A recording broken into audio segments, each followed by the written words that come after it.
What's the most legendary thing that happened in your school? Jeff jumped off the roof of the chapel into a dumpster filled with empty cardboard boxes. 50-foot drop. 8x8 dumpster edit. We are gathered here today to mourn the inbox of a Kralopede edit 2. Some background. Twice a week at our school, the junior and senior guys were on garbage/recycling duty after lunch. We'd gather all the garbage bags and recycling from the classrooms and offices. The building was a school attached to a church with offices and a sort of community center. It wasn't a huge building, but it was pretty big. We'd take all the garbage and trash out to the dumpster, which was set next to some sheds behind the building. That's how it all started. Jeff jumping off a 10 to 12 foot shed into a dumpster full of cardboard boxes. We'd laugh, roll the dumpster out to where the garbage guy could get to it. Someone else rolled it back when garbage was collected. One day Jeff climbed the backstop of the baseball field right near the dumpsters. That was a 25 to 30 foot drop, I think. He made that one look easy. Then he dropped in from out of a tree that was probably about 40 feet. Finally, about a month from our graduation, he told us his plan. He had to break into the crawl space above the chapel, accessible by a padlock trapdoor on the 3rd floor of classrooms, then climb up through the attic space of the chapel and onto the roof. The chapel parking lot sloped sharply by about 7 to 8 feet, which is where the 50-foot drop comes in. We saved boxes for weeks, set them up in the dumpster, put it in the parking lot about 15 feet from the chapel wall, and watched him jump. I'm from a small town in Indiana. That means two things. Nobody really knows what you're talking about when you say where you're from. Here in Indiana, you're either from around Fort Wayne or around Indianapolis. You never see fights break out. Maybe a little slap fest, but that's it. The worst I'd witnessed before this was this one girl dumping Gatorade on another girl. Nothing exciting. But this day broke both stereotypes. We were put on a hard lockdown that day, meaning we had to sit in class until the teacher released us. We missed the entirety of 3rd period, sitting there in 2nd period, while our teachers got bored and started watching cat videos with us on YouTube. Typically, a hard lockdown means a shooter got in the school or something, but nope. That apparently wasn't what was going on. A senior, who was over 18, got in a fight with a freshman over a sophomore girl, and then they pushed each other out a faking window. We were on the news. You don't say you're from around Fort Wayne anymore. Nowadays in Indiana you can get away with saying we're from that town where the kids went out a window. Edit. I just need to clarify some misinformation on this. Sorry about everything. Yes. Some people also say I'm from around Chicago or I'm from direction, Indiana. My point was, you'll never hear a guy tell you they're from Wabash, Indiana. Second, I seem to have miscalculated the impact of the window shatter. It was on the Fort Wayne news station, so only people in Northeast Indiana know about it. I'm not going to confirm the location, so please don't try to send me your guesses. Finally, we don't really say we are from the place where the kid went out the window. Usually, if you do happen to say the name of your town/high school, people will respond with, isn't that where those kids went through a window? 2 years ago, the app Yik Yak was growing in popularity at my school. Maybe about 25% of the student population had it, but since it is anonymous, people started roasting other people through it. Just as people were no longer using Yik Yak, our sheethead principal heard about people roasting other people. He made an announcement talking about Yik Yak and digital citizenship. Naturally, everyone re-downloaded the app, and anybody who didn't previously have it downloaded it as well. Word quickly got out that some teachers got Yik Yak as well and were monitoring it.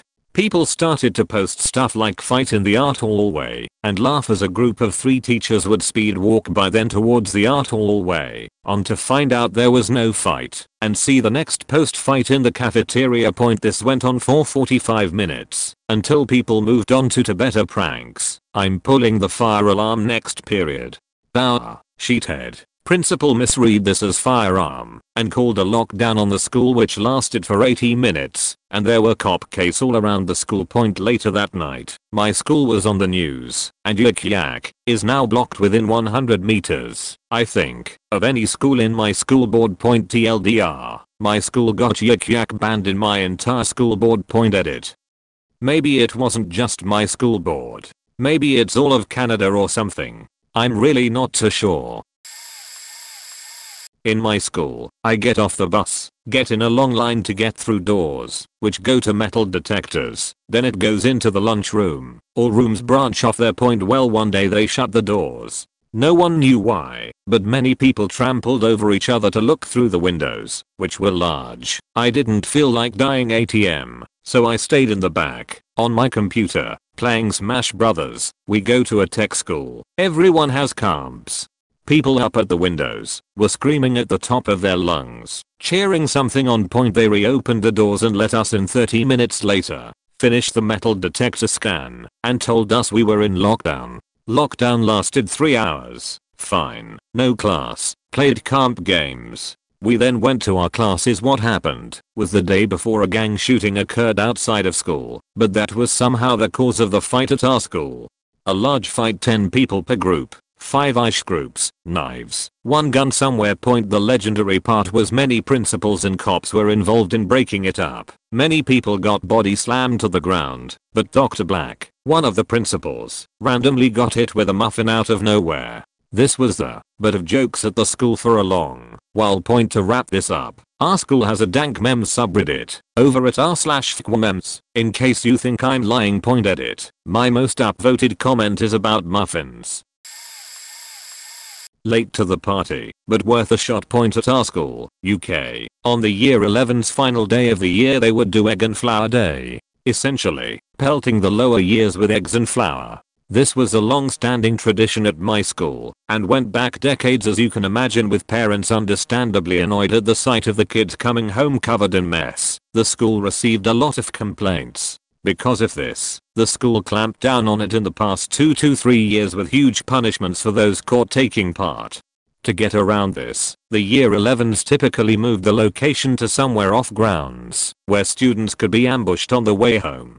Typically the local shops anyway. It was our turn. We were the year 11s now. We wanted to make our mark. A group of around 10 or so of us got together towards the end of the year and started brainstorming. It took us about a week to come up with it, and it was perfect. Or so we thought. Here was the plan. The school was recently going through some renovations, so a few things were moved around, and a few areas were off limits, including one of the fields. Now this field was where we would go in the event of a fire drill. Because of this, the fire drill point was moved to the tennis courts. Great. Why was this great?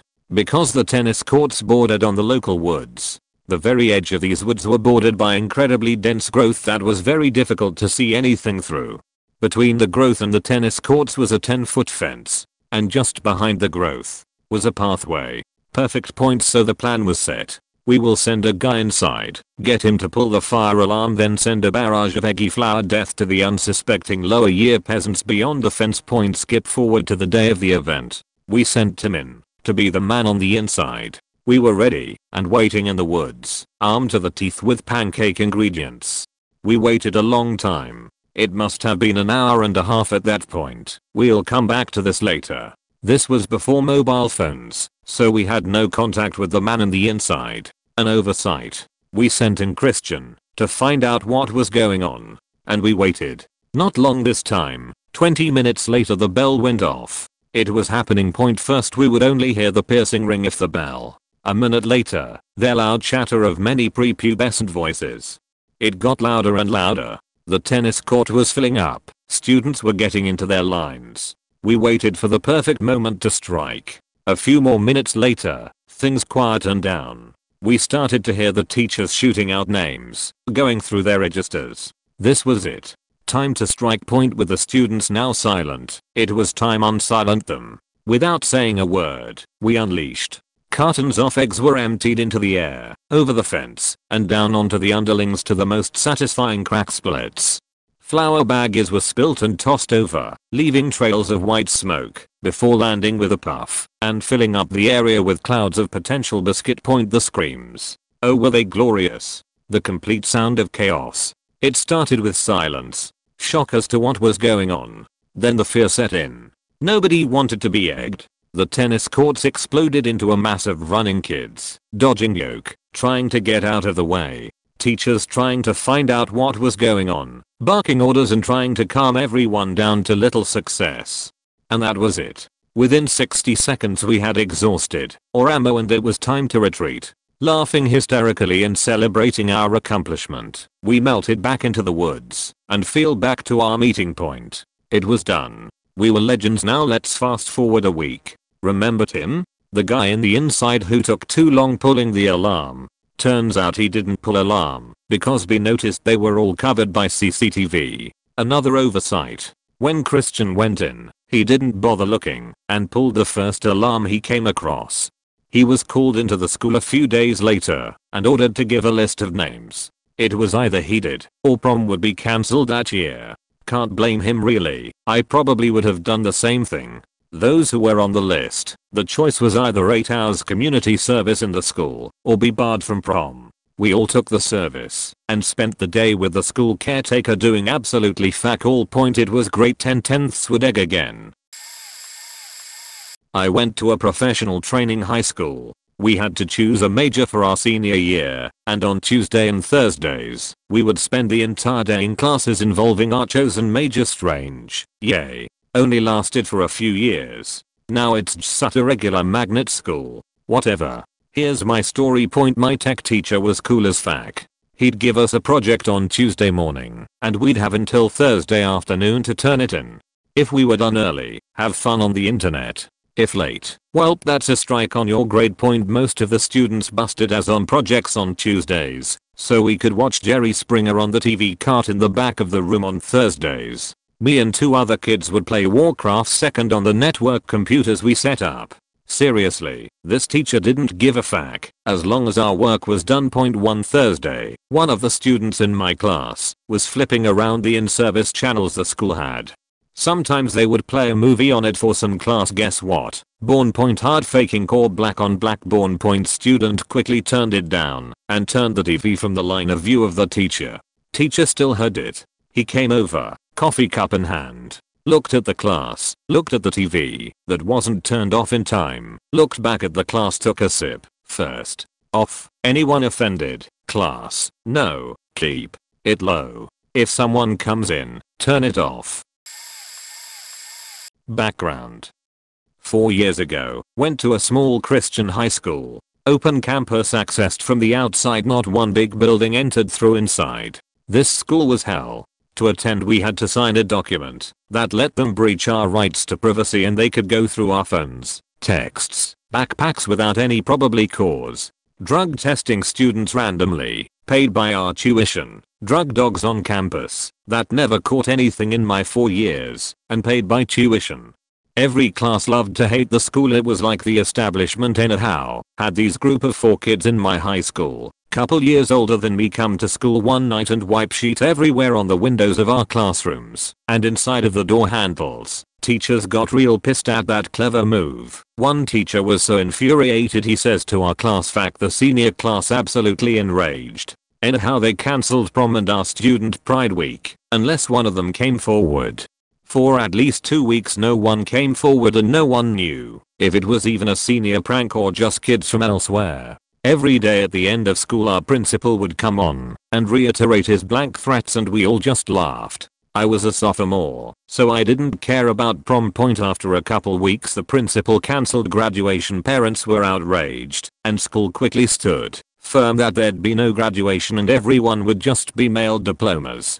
Eventually one of the group came forward and snitched. One kid lost a scholarship for D1 sports, another was the class president, and the other 2 were expelled. Best part about it is we deemed them the perpetrators, which remains the most infamous nickname of our school's history. Point, this story is real, 100% true. Shout out to the perpetrators that were as fed up as all of us.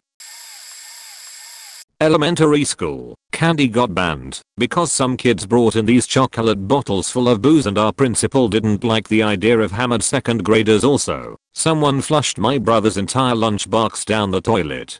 Kind of an accomplishment, now that I think about it. Point, middle school was lame, so I'm skipping that part. High school, band teacher got caught schmanging a student. Her diary, which detailed how good it felt to have a real man touch her, ended up on all the online news articles about the story for like 2 days, until it got taken down. I, female, was alone in rooms with that teacher a bunch of times during piano class, so that's cool. Point: we weren't allowed to wear it due to large numbers of gang members in my school. Problem: red is also our school color. Solution: we could wear red on Fridays, because it's okay to be in a gang on Fridays. Senior prank: my year ended up being a bunch of kids spray painting the school and smearing peanut butter everywhere. Kids with peanut allergies either got sent home or had an allergic person open all the peanut buttery door handles for them and tried not to touch anything else. No one really liked that prank. Point: kids got caught having sex on the floor of a hallway by security cameras, which, considering all the nasty shit that ends up on the floor of high school hallways, is pretty unsanitary to say the least. Point: edit, cause I forgot this one. For chemical, we were supposed to do some kind of end of the year group presentation on a chemistry related topic of our choice. Our teacher didn't feel it was necessary to approve topics, since we were the smart honors kids who would never do anything bad. One group chose how to make crack cocaine, which, as it is indeed chemistry, totally counted and is also why I get to say I learned how to make crack in high school honors chemistry. Now topics have to be approved. Point: TLDR, public school is great. When I was in middle school, we planned an all-out food fight. We had a date planned and a secret code word for everyone to know it was on. And lastly, the day of the food fight was chili day, because we didn't plan on just raising a little hell. Point: it all started out with a kid throwing an orange peel at the lunch monitor toward the very end of the lunch hour. Even this act alone was unheard of, as this was a school in white middle-class suburbia. Everyone was shocked at the sign of aggression, but things escalated when the kid then proceeded to argue with the monitor. This caused everyone to stand up and look to see what was going on. Even those furthest from the incident wanted to know why everyone was standing. Little did we know that this was just the beginning. At the moment everyone stood, that a girl proceeded to flip over the salad cart and scream the infamous code word, "Chunky Monkey." All hell broke loose. It looked like a war zone. Food was everywhere, in all directions. Chili was dripping from the walls, lettuce was sticking to windows, the floor was covered in milks and other unknown juices. People were covered in an unholy combination of sauces, gelatins, greases, and unknown substances of which man was never supposed to discover. Most people ran, some people cried, a few simply basked in the insanity. Then, as quickly as it started, everything stopped and became quiet. I don't quite remember what I did after that, but I do remember going to class regularly, as if nothing had even occurred. It wasn't until the next day that we learned of the fallout. The teacher started the day by trying to shame us by telling us how our food fight made it in the city paper. Of course, instead of shame we felt an immense pride and camaraderie. We felt a great respect for our 15 fallen food warriors who were fined and rumored to be arrested from the events. Unfortunately, the legend never carried on. The school made a great effort to never mention it to following school years, and my fellow students had awful storytelling skills. It was not 6 years later that my youngest brother had never even heard of the story while he attended the same middle school. But it didn't matter to me, for the memory will never fade from my mind. That day, we were the stuff of legends, and that's all that matters to me. TLDR, in middle school we staged a luncheon coup of all things orderly in the cafeteria. We attacked on chili day. Our plan was intricate and swiftly executed. War broke loose. Food bombarded the once clean lunchroom. Brothers in arms were punished severely. We made the paper. We became legends for a few years, then faded out into a fond memory, never to be forgotten by all who witnessed our victory. Not sure if this is legendary, but one day we got to school, and the power was out. Our school was kind of crappy, so we didn't think too much of it, until about 30 minutes into our first class, and the power still wasn't on. The principal came on, and told the teachers to hold us until later. They had just got rid of whiteboards, and got these smart boards that you couldn't draw on. The teachers are all just letting us do whatever we wanted, since they couldn't do any of their lessons. We could tell the power wasn't going to come on anytime soon, so we were trying to just leave. Some kids just bolted, but most people were just waiting for the okay to leave. Finally, the principal comes on and tells us we can leave if our parents came and checked us out. Most parents, work, so very few kids could actually leave. We were calling our parents. More kids started just walking out, and everyone, including teachers, was pissed. Basically, this one teacher would not let anyone leave, even for the bathroom, until the office called them down. This girl snuck into the closet and climbed out the damn window. People from other classes could see her on the damn roof, and that, of course, led the principal to have to get a ladder and get her down off the roof. Not sure if it was legendary, but it was pretty funny. In 10th grade, I broke a kid's arm in self-defense. In truth, he tried to kick me after a mutually mean-spirited conversation went on too long, which I do regret. I grabbed his leg, threw him to the ground, and gravity plus concrete broke his arm. But as far as the school was concerned, I broke a kid's arm. Now that by itself wasn't that remarkable. I went to a Quaker school. Violence was strictly forbidden. Add to that the kid's father was a rich lawyer. I was looking at no less than a week's suspension. All I cared about was my transcript. I wasn't Mr. Popular by any means, but I was well liked and respected throughout school, teachers, and students. Knowing this, I went around, being a present mind, and asked if anyone had witnessed the confrontation immediately after it occurred. I then asked these people if they would testify as to what they witnessed, and nothing else. Unfortunately, but not really, my suspension started before I could plead my case. The first time I met with the principal, he basically lectured me and told me the other kid said I beat him up. This made me smile. I went home, and the next day the principal met with the witnesses I had talked to. They all independently said the same thing and totally contradicted the other kid's BS. My suspension continued for another day, but there would be no record of it on my transcript. So in the end, I broke a kid's arm and got a 3-day vacation. 2 days later I aced my test and scored the winning point in Varsity Ultimate. Outside of getting laid, that was pretty much a perfect week. In middle school, our class was known as the loudest and least well-behaved class of all time. It didn't help that our math teacher was extremely laid back and was usually, especially in the beginning, part of our not so ideal behavior. We never did anything awful, but I know, had the principal ever seen what actually went down in class, he probably would have gotten fired. My best example of legendary was probably during a math mock exam, which at our school works exactly like an exam. Don't know how this goes down in other countries. Making any noise whatsoever is forbidden and would get you thrown out. But our teacher allowed us to blast music from our computers, use Skype with the teacher's Wi-Fi, and order McDonald's. You see, one of the girls called their grandma and asked if us could bring Mickey D's, so she brought for the whole class. Keep in mind we were 15 at this point. Other notable stuff with that teacher was during one class we convinced him to come with us to some fast food store nearby and pick up some burgers. He got on his motorcycle and went with us. Another time he interrupted class to tell stories about him driving from the police etc. After a while things cooled down and word got around, so he had to stop doing what he did. I don't think he was popular among other teachers. I still have no clue how no one heard all of the crazy from our classroom. It's 3 years since I graduated, and he gets mentioned every time I meet any former classmates. I can't wait for the class reunion in 10+ years.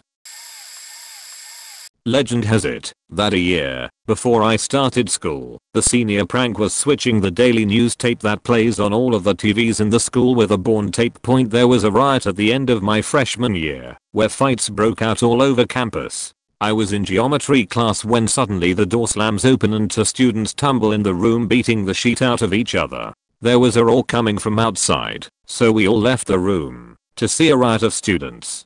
The amphitheater was filled, and the principals were driving around in their go-kart trying to break up the fights. They got surrounded, and the students started to pick up the go-kart. I think their plan was to toss them down the amphitheater steps. Cops were called, and we were forced out of the campus. The rest of the school year, 2 days left, was cancelled. There was the legendary week of bomb threats. Some kid was prank calling the school saying there was a bomb on campus.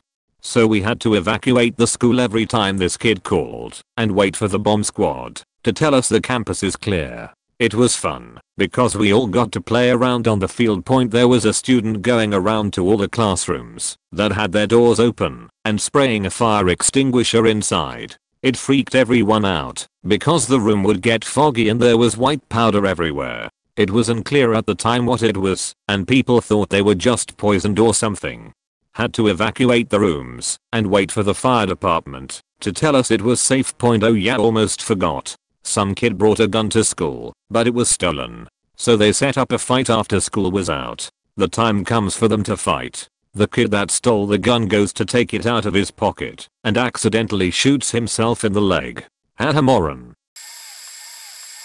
I managed to get the caretaker, the head of science, my science professor, myself, and 4 paramedics quarantined at the local hospital for about 4 hours, as well as getting pretty much every emergency service in the state on premise, complete with guys in white suits. I'd found a small sample of cesium-137 on the side of the road out the front of the local technical college, TAFE. In Australia, on the way to school. We'd recently used this material in our senior physics classes, along with our unreliable Geiger counters and some cloud chambers, and it was encased in about an inch of lead, so I was fairly happy that it was relatively safe and knew that my school should know how to dispose of it properly. As such, I took it to my science teacher and handed it over before heading back to classes.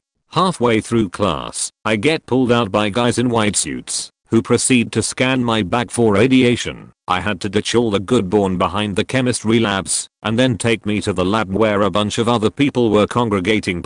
Now, remember when I said we had unreliable Geiger counters? Well, it turns out, they would work correctly 50% of the time. The other 50%, it would tell you that you'd just been nuked. Guess which one it was when they decided to test the sample. As such, just to be safe, 000 was called 911/112 for all the non-Australians, and the shitstorm commenced. No one knew what to do, so everyone arrived. EPA, hazmat, fire, ambulance, police, SEs, pretty much every emergency response unit in the state, including some over 300 kilometers away, made their way to the school. As mentioned, I was carted off in the back of an ambulance with my physics teacher, and the head of science was carted off with the caretaker. When we got to the hospital, no one knew if we were radioactive or what to do with us, so we were quarantined in the ambulances for a few hours until they determined what was going on and sent us all home without any further tests. Turns out, we were exposed to more radiation from the basalt in the mountains during our year 11th ski trip, where one kid broke his back right as we were getting ready to leave, but it certainly makes for a killer story. Probably not the most legendary in my school, but still pretty good.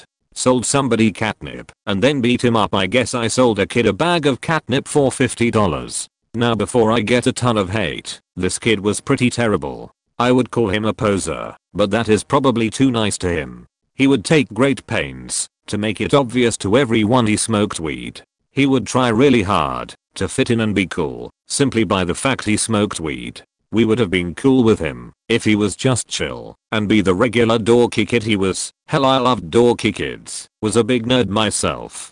But no, he had to be the biggest coolest pothead ever and let everyone know he was the biggest pothead of all. I did not single-handedly come up with the plan. Like 4 to 5 of us got talking and said, hell yeah, let's see how great a pothead he really is. Will he buy this? So he bought it, smoked it, and got so high. Guys, but you are happy with your purchase? We are done here. Glad to help. Well, a day or two later he was making friends the only way he knew how, and they were like, no dude, I don't want to smoke your catnip with you. He got really pissed and demanded his money back. Okay, I felt a bit bad, was surely a dick move. Thing is, since 5 people had made the plan, 5 people shared the spoils. We bought beer with that money right away. So I told him I will give you 50% back, the rest is already gone, and I think the missing 50% will be a good learning experience for you. Already smoked himself stupid, doesn't need more drug money. I will give you the $25, then we are done. That's all I can do for you. Go tell your mom or the cops if you need any further resolution. Sounds good, we make the deal. Well, 2 days later it was not good enough. Give me the rest of my money, or else. Okay, I already told you how it was. We are done. Go report your botched weed purchase to the authorities actually, or else what? He tells me we are going to fight if he does not get the $. Now I'm not the greatest fighter, never actually been in a real fight, but I'm pretty quick and have studied some martial arts. And this kid, no question.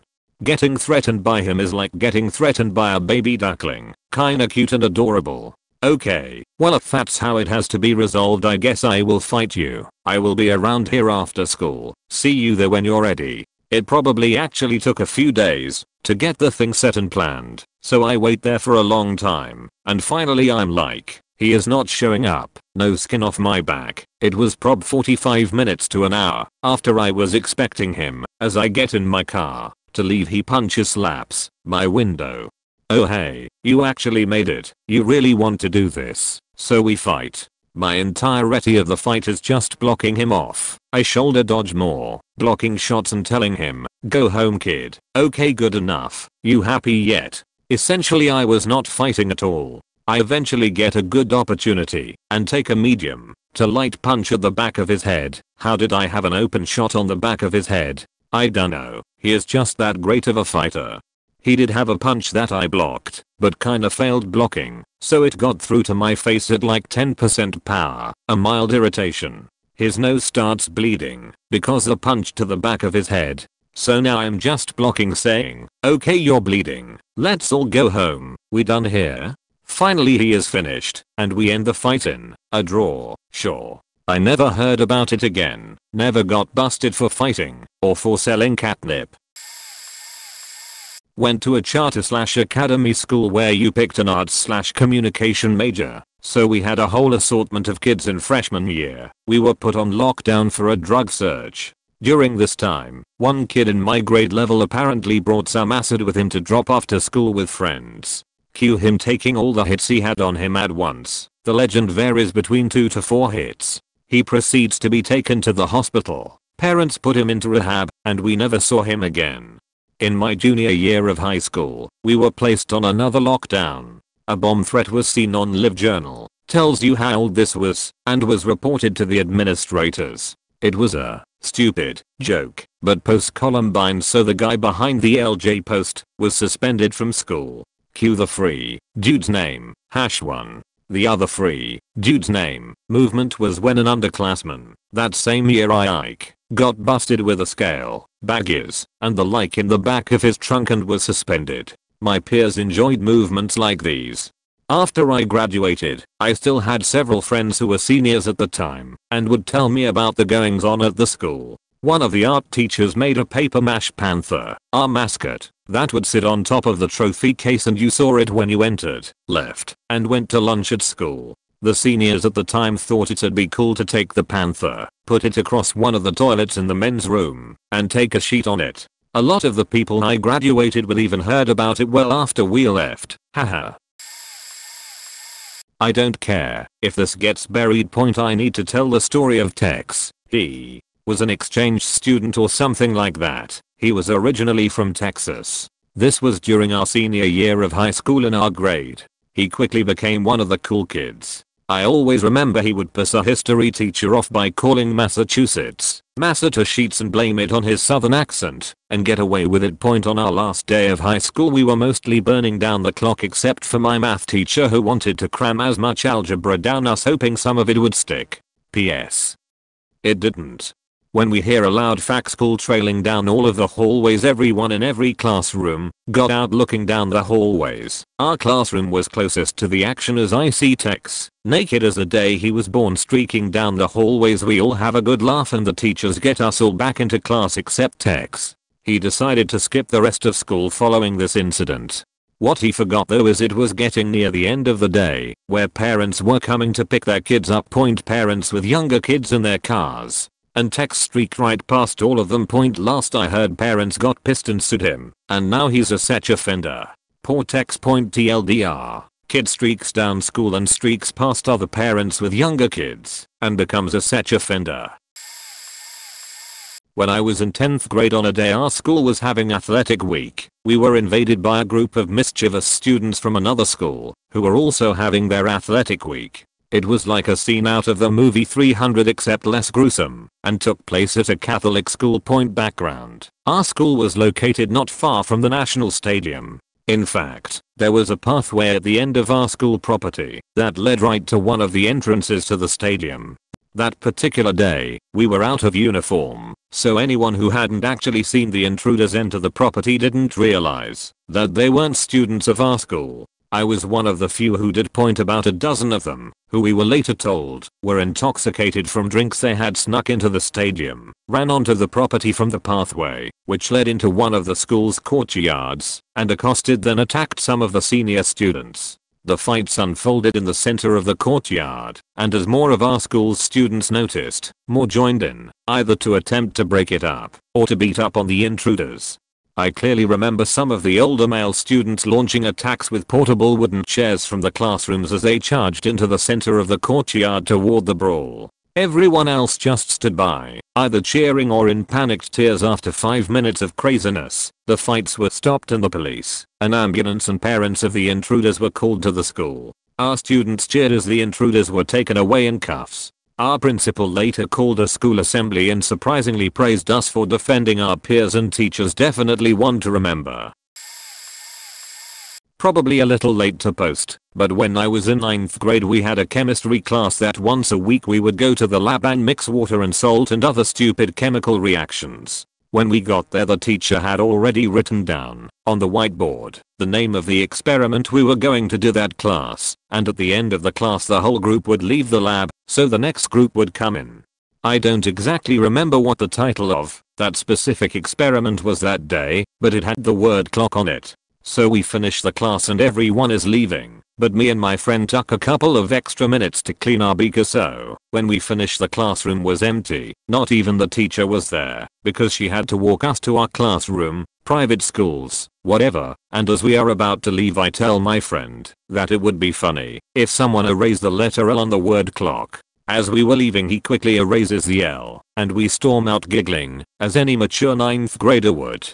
As we were leaving the lab me and my friend were laughing and saying how funny we were, but the next period after that we had already forgotten about it. A couple of periods later we had recess, again, private school ball, and we hear that the students from the lab class after us were being punished and did not go out to recess. Apparently the teacher didn't notice right away. When the next class arrived, she was explaining the experiment. When everyone started giggling, she demanded to know why they were all giggling. She looked at the whiteboard and furiously stormed out the classroom.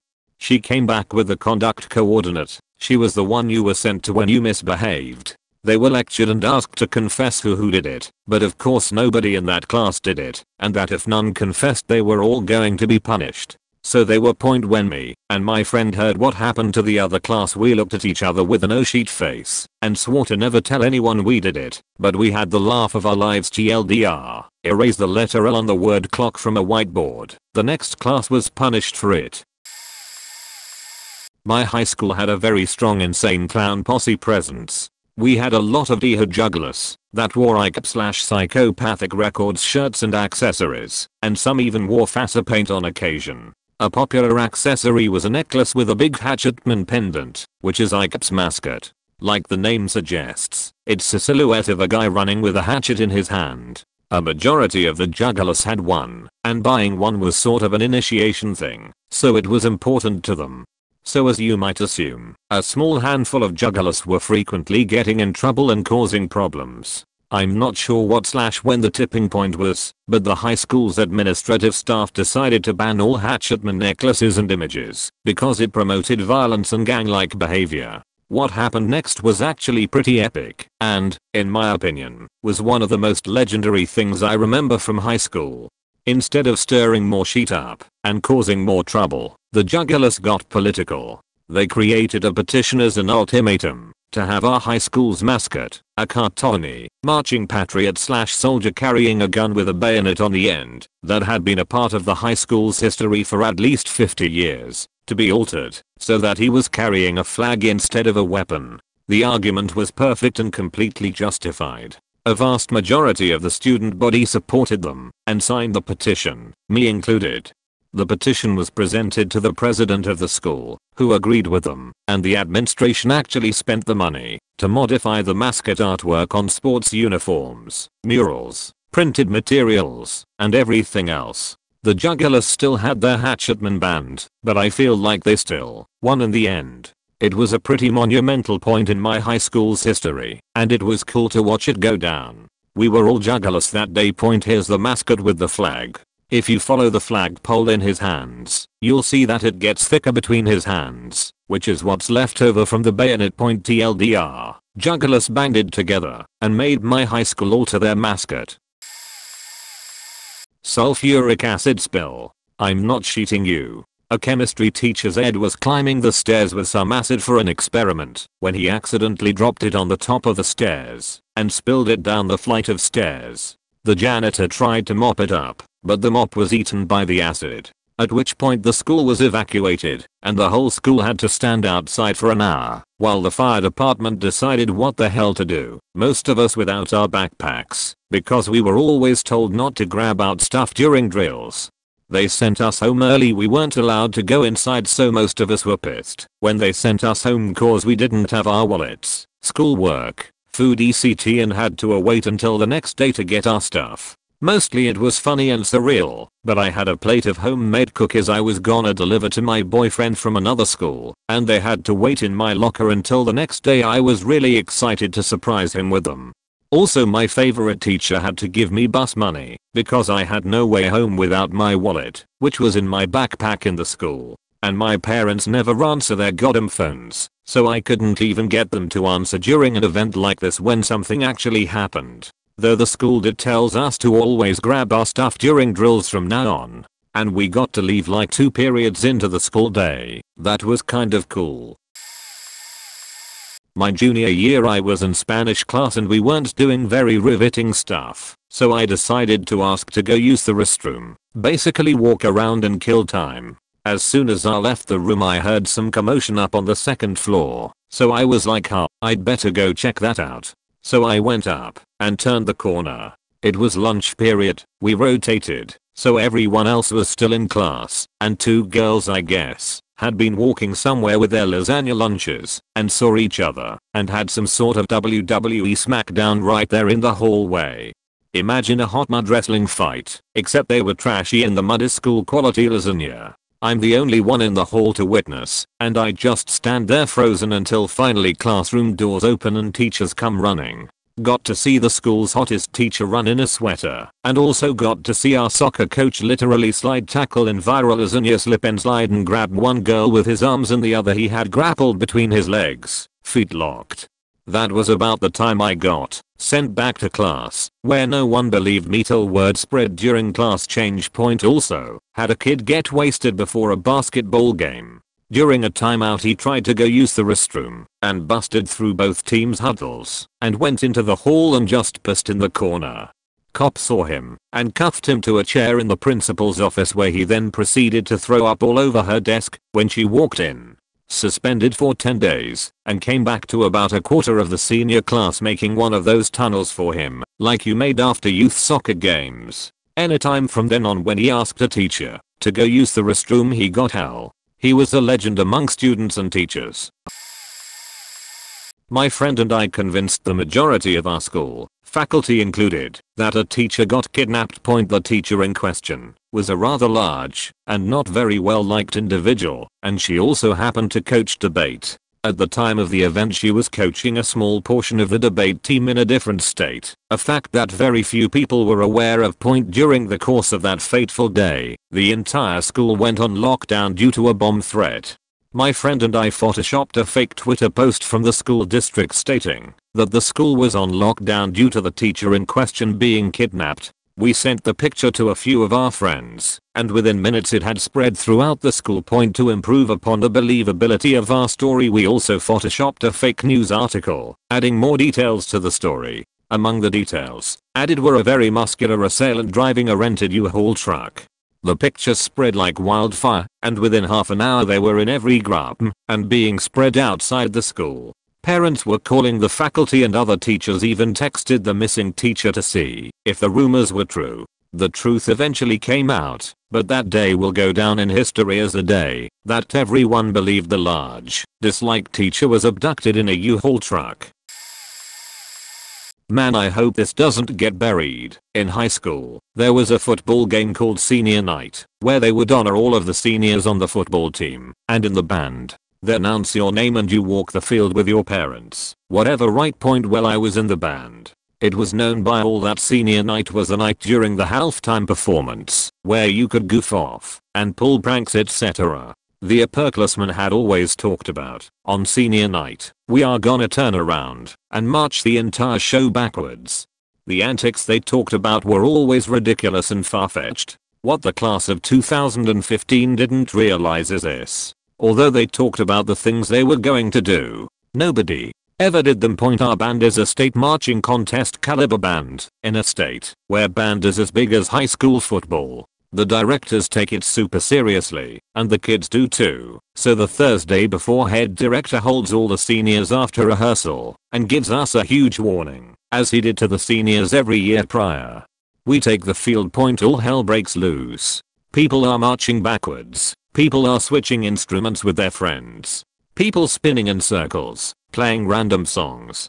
During the slow movement of our show, me and the other seniors in the drum line took our drums completely off and started dancing. Like ballerina improv, dancing to the music. During an epic part of the show, the two kids at the very center of the formation pulled out lightsabers and had a lightsaber battle. These were just a few of the things people did. When it was all said and done, we got lectured and told it was the most embarrassed the head director has been in his entire life. Each one of the assistant directors had a word of disappointment with us. They asked where we got the idea from, and we said upperclassmen. It was traditional. It happened every year. And they mentioned that no class has ever done anything on Senior Night. We all sat there and thought about it, and none of us could think of an example of someone actually going through with what they talked about doing. At that moment, it settled into my brain that the class of 2015 will forever be the legends of that band program. Varsity QB forced the JV team to jump from the field bathrooms. JV QB got his hands shredded by the gutter when he tried to bail amputation. Point. My sophomore year, the senior prank was crickets in the vending machines and chain/superglue on all the doors so no one could get in. Point. Junior year, principal tried to cancel senior prank day, so the seniors started the biggest food fight of all time. Absolutely no one was spared. Senior year, different principal tried to cancel senior skip day. We still skipped. Point. Senior prank that year was thousands of black balloons. Admins allowed the balloons, they didn't know they were filled with glitter and confetti. Point. The following day, the previous graduating class marked every window with huge ticks made with spray paint. They were very detailed. Point. Kittens fell out of the ceiling once. Point. The girls who stole my DS and phone got into a fight at lunch and I got to see them both get tased. Point. The hottest teacher punched the ugliest teacher in the face for groping a student, and the student and hot teacher are married now. There was a school shooting threat made on Twitter and Miss Base on a Friday. My mom made me go to school anyways. On Monday, the kid who made the threat was caught. It was a kindergartner from the PK8 school behind us. She was caught during lockdown trying to sprint across the field that separated the two schools with a backpack full of dollar store water guns and threatening to kill her older sisters and their friends. Point. With plastic water guns. Point. Two pairs of teachers got married, then divorced, then switched partners and married again. Our football team won state once and hasn't shut up about it since. Late to the party, but reading these has brought back memories. Middle school, I had moved late in the year in 8th grade. Shortly after starting school, 3 girls were coming back from a suspension. They had been caught drinking vodka in the bathroom. One of them quickly became, and still is, 8 years later, my best friend. High school, in no particular order, the school bathrooms, the girls, anyway, all had black marks on the toilets. I didn't find out until the next year they were cigarette burns. None of the stall doors had locks. I found out this was because students had been caught having sex and doing various drugs in the bathrooms in previous years. A few months into freshman year, the mirrors were removed from the girls' bathroom. The bathroom windows were sealed shut. According to rumor, this was to keep students from smoking in them. This stopped no one.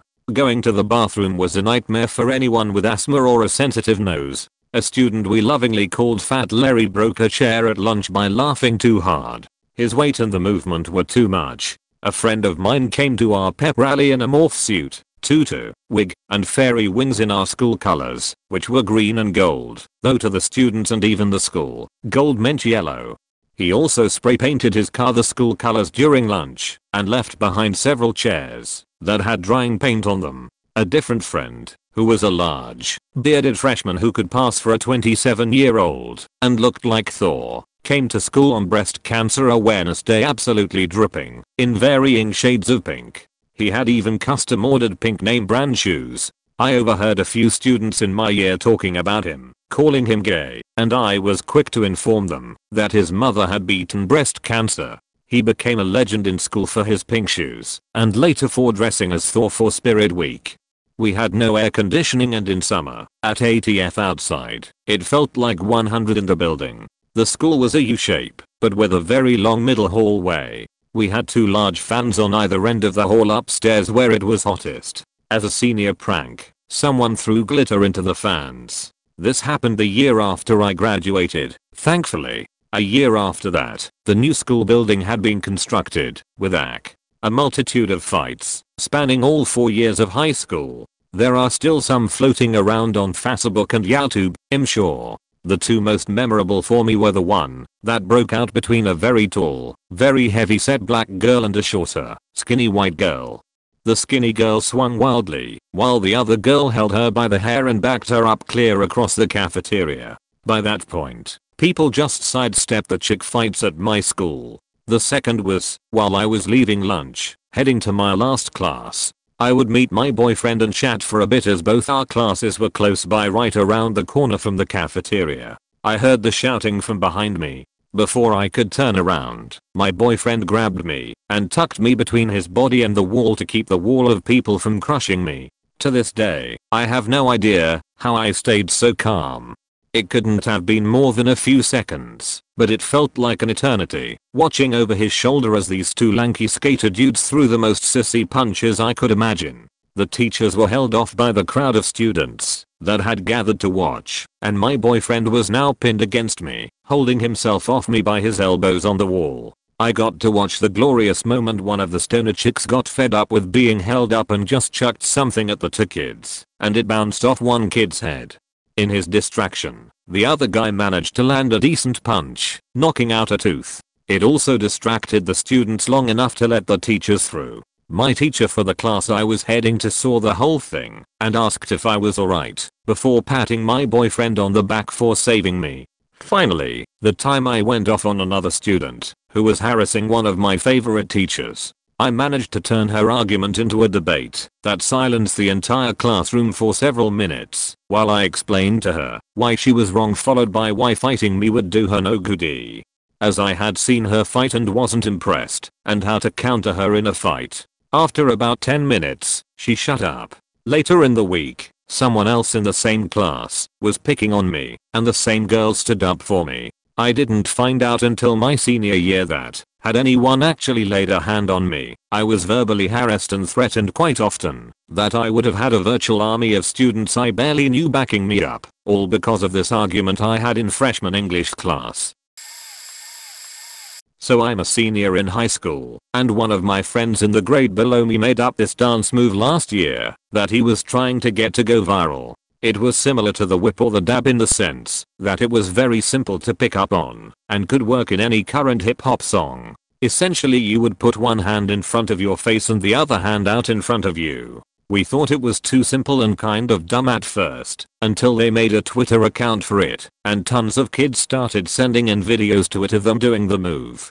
The account got over 2,000 followers in about a week, and someone suggested that we do a flash mob in the huge hallway that connects the 2 buildings of our high school. Our high school has an enrollment of about 2,100 kids. So we set up a huge speaker between first and second period in the hall, and kids started doing the dance to the delight of the crowd of over 1,000 kids who gathered around.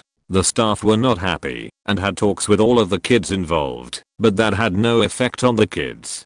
The Twitter account starting tweeting different locations in the school where they would meet to dance between periods for about a week straight, with kids doing backflips in the middle and the staff was going insane trying to figure it out. After they looked at the security footage they suspended me and 7 other kids involved. The day we all served our suspensions the Boston News came to our school and did a story on the move and over 1,000 kids went over to be in the shots. It was pretty crazy and will go down as the greatest movement at our school.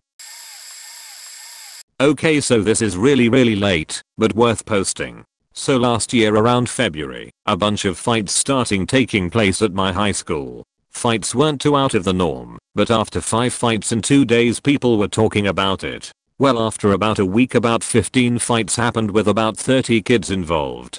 Towards the end of it rumors ran rampant. I heard shit like people bringing in knives to shank, axes being smuggled in, to a guy bringing in a sword, none of which happened. It was quite fucking literally insane.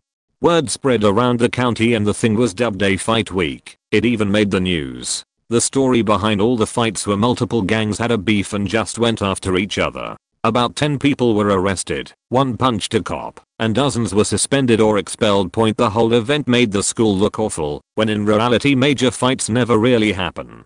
This year we have like 5 new security guards, on top of the 3 we already had. My school's rival even had their own fight week trying to copy my school. However, nothing really happened like it did at my school. Not putting my school's actually name for obvious reasons. Some of the numbers might be off, as the school never said anything about who and how many people were involved, but the numbers were big. Context story. There was this one kid with whom I went to high school, and he was a bit special. A running joke among my friends was that he looked like episode 3 Anakin Skywalker, but with freckles. This kid was mentally unstable, and he's the kind of kid that people are scared that he would shoot up the school. This kid could be set off by a number of things, such as when he goes nuclear when someone tells him to connect the dots referring to his freckles. Anyways, I wasn't there for it, but in a freshman grade 10, in Alberta, high school is grade 10 to 12, class some of my friends were teasing that kid about his freckles, and he stood up, grabbed his desk, chucked it across the room, and ran out of the room, while making whale-like sounds. Turns out he was crying. Another possible entry could be the time when I ran around on the school roof on the first day in the chemical lab in grade 11, while the teacher was out of the room. I almost got suspended, but they called it an error in judgment. That one spread through the school in less than a day. I was great with words, so I could get away with a lot of things. Most of the crap that I said was in English class. I made lots of jokes in English, although they were less effective once I took 30-1 after 32-2. The worst punishment I ever got in English was the teacher telling me to go for a walk. That happened occasionally. My freshman year of high school, we had a class Facebook page specifically for our year. We would post events and questions for classes and stuff like that. Well, midterms come around in January and everyone was required to take a religion course. Private Catholic school, and no one ever took the religion courses seriously cause they never mattered on our transcripts for college. Anyways, because we all had to take the same religion courses, there were like 20 different sections to accommodate the 400 plus freshmen. And the religion department all used the same exam, no matter the teacher, but one teacher was head of the department and made the exam. So students during this teacher's exam reviews had basically the exam on their hands, cause the reviews and study guides we had heard from upperclassmen were word for word. So back to the Facebook page, my classmates would post literally pages and pages of the study guides and reviews on the FB page, and then we would discuss the reviews of such. But then apparently someone somehow got a hold of the actual exam and started posting only a few pages of it. The administration found out quickly after that there was a snitch in my grade and had the Facebook page taken down and suspended the kid that posted the exam and gave detentions to all the freshmen. So for the next week all you saw after school in the detention room was freshmen filling it to the brim, smelling of body odor and puberty-ridden hormones. Thank God it happened in the winter to cause, if it was hot like in the summer around here I think it would have been a gas chamber. My high school wasn't the worst place in the world, but there were a few fights in the cafeteria. You learn quite a bit when fights happen somewhat consistently. Everyone fights differently. Point like, most guy fights are mostly posturing and being held back with some light scuffling. Then it's over with girl fights. You have maybe 15 seconds of shouting before the earrings come out and they fully attempt to murder each other. I've seen girls leap clear across round tables made for like 8 people to get at someone. The fight that sticks out most clearly in my mind, then, is the one that breaks the mold I'm used to, a guy fight that escalated incredibly quickly. Not sure how many people heard about this, so it might not be legendary, but I will never forget this. I'm sitting right by the lunch line, going about my business, when suddenly me and my friend sitting with me hear something coming from the line. Which is weird, since usually it's white noise from all the kids, but they have all stopped talking, and it's just one kid speaking. He's literally poking the guy in front of him in line repeatedly, peppering him with insults about his girlfriend. They're getting worse, from how ugly she is to how much of a hoe she is, and such point kid on the receiving end is stone-faced, not looking, not reacting. But the abuse is getting worse, the perpetrator is getting louder, and people have started watching point now. Lunch lines at my old school had those little stanchions with the seatbelt band things between them running along one side. Both boys are on the inside, between that and the lunch counter. At this point everyone nearby is watching this. I couldn't tell what was said that changed this kid, but the other kid is shoving him around shouting obscenities when the victim turns around slowly, his face a mask, and stares the other guy down, point at which point he delivers the cleanest punch I have ever seen in my life. One hit and the other kid is launched back, so much so that he clears the line guard, flies over it without even knocking it down, lands square in his ass, and just sits there for a moment, dazed, while the other kid keeps staring him down. Then they both snap out of it and fly at each other. One of the new teachers comes out of nowhere and slides in between them, keeping them apart, while friends try to pull them off, and everyone is going nuts. So yeah, we had a kid choked out in middle school till he passed out in a hallway. Girl flew over a table at another one. 2 girls fought every day for a whole week. Same time, same place, one of them pregnant. But I have never seen anything like that one hit. We had this legendary story about a student trashing the school in the most epic way. My high school was a bit of a walk up a hill, so one morning I'm walking up with some friends and we see some people coming back down the hill and they're like, "School is cancelled, the school's been flooded." Point what? So of course we got to see this. Keep walking up to school, and there are papers on the ground that look kinda like porno pics. They are. The even better part of it was that the heads were exchanged with the heads of teachers, principals and secretaries. The secretary getting dick from the gym teacher, 3-way with the principal, vice principal and the law teacher. The pics he chose were great shots from the yearbook, all smiles, looking like they were having the time of their lives. It was hilarious. Point and the school was flooded. When I got there was a waterfall down the stairs. The school gym, with hardwood floors, was in the basement, so apparently we had a pool. I didn't get to see that, but the water had been on all night and there was a lot of damage. Point legend has it the kid who did it broke into the school at night, late 80s early 90s, so no cameras, turned on a bunch of the fire hoses, left these bornos all over the school grounds, and then bounced that morning to go live in Europe. What a way to go out. We had to change schools for a semester while they repaired the hardwood floors in the gym and clear out the mold from the moisture. The principal said charges were going to be laid, cause he knew the rascal who did this. But I never heard any follow up about him getting charged. Point TLDR student makes a mag with teachers' heads on Born magazine scenes. Flood school, bounces to Europe, drops mic. It was a last year of high school and decided to make something we would remember. So we elaborated a plan to have a sleepover in a classroom with 2 friends. We noticed that the room on the 2nd floor, 3rd floor for US, where we had our philosophy class, had one window that wouldn't close. Point we met one night around 11 PM at the back of the building, in a field, where we parked our motorcycles. Then proceeded to get into the main yard at the center of the building. It was a open building, U-shaped, so this was the easy part. The hardest part was to get to the room on the 2nd floor. Fortunately, it was reachable by getting on the roof of the 1st floor. After a bit of climbing, we managed to get in the classroom. Then we spent the night there watching Snowboards DVDs we took with us, eating chocolate and cookies, and drinking orange juice. We even had a guitar with us. The hardest thing was that we had to pee on the roof because there was movement sensors in the building. Fast forward to the next morning. There had been a swap between our philosophy class and the Spanish class right next to ours. The teacher opened the door and found us still in our sleeping bags. We were waiting our cool and funny teacher. We were lucky enough because the Spanish teacher was chill enough to find it cool and not reporting us to the principal. Point from this day, we've been known as the dudes who slept one night in the high school. Point fun fact, I recently overheard at a party a bunch of little brothers and sisters of friends talking about that.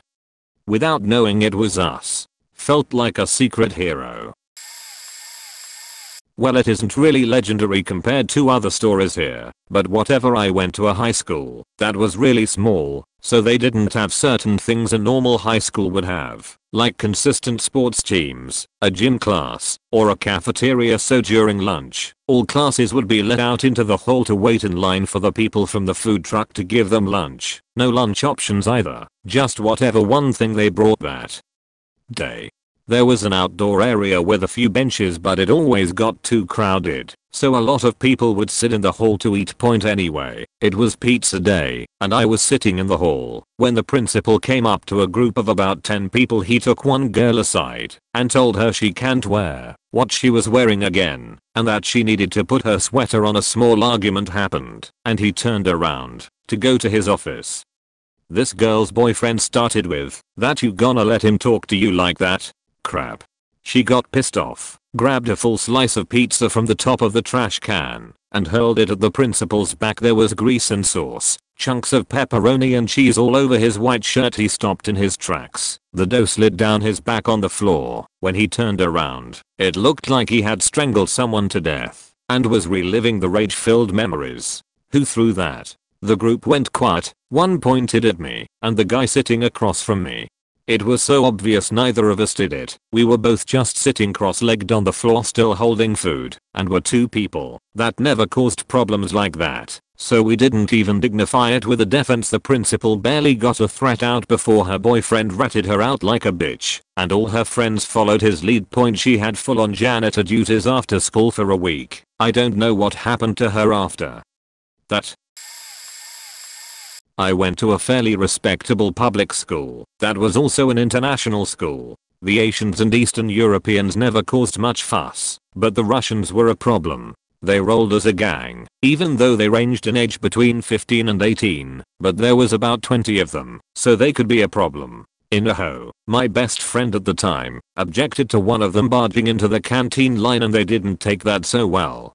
There was a small scuffle which didn't actually involve any real fighting, but about 6 of them got suspended for being the aggressors. The next day, the suspended kids were lingering on the edge of the school with another 6 of them, because apparently they have nothing better to do than loiter. They start picking on some year 8s, 13 or 14 years old, like real jackasses. One of them was slapping this kid in the face, who hadn't done anything to warrant it. Well, it just so happened that this got the attention of the school rugby team, who were mostly my friends and I.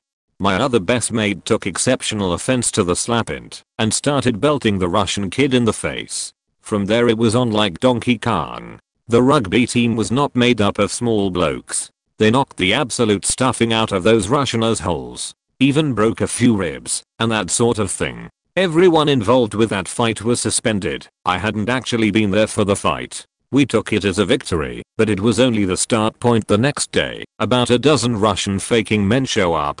These were nasty looking dudes in their mid-20s with baseball bats, hockey sticks and whatnot.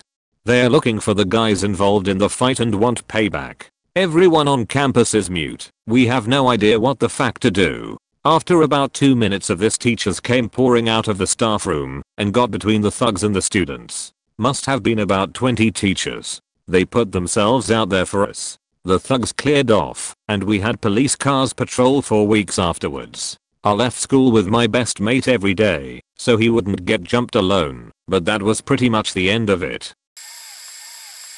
My school has a gossip page on Instagram people use to find out if people they like have girl/boyfriend, and also has more than 20 such tapes got published/leaked to the school WhatsApp/Facebook or news. The 4 years I went to the HS and 3 SOMs were not uncommon. Point: the school is at a rich location of the biggest city in Europe and walking distance to the bar/club/nightlife location of the city. So many weird stuff happens, and so many will happen.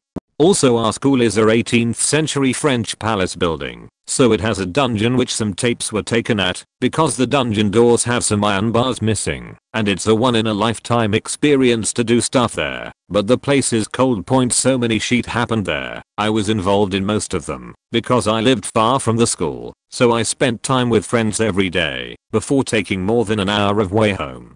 I hope my uni will be just as weird. Point: we also had a secret some teachers knew, but we kept it clean and actually well maintained garden with bunch of tiny and huge potted plants at the roof of the school that you only access from a very old spiral staircase where people used to hang out when they smoked or didn't want to be seen, which and its own little community. Point: we also would party every time tests ended and have huge water fights out of nowhere all the time.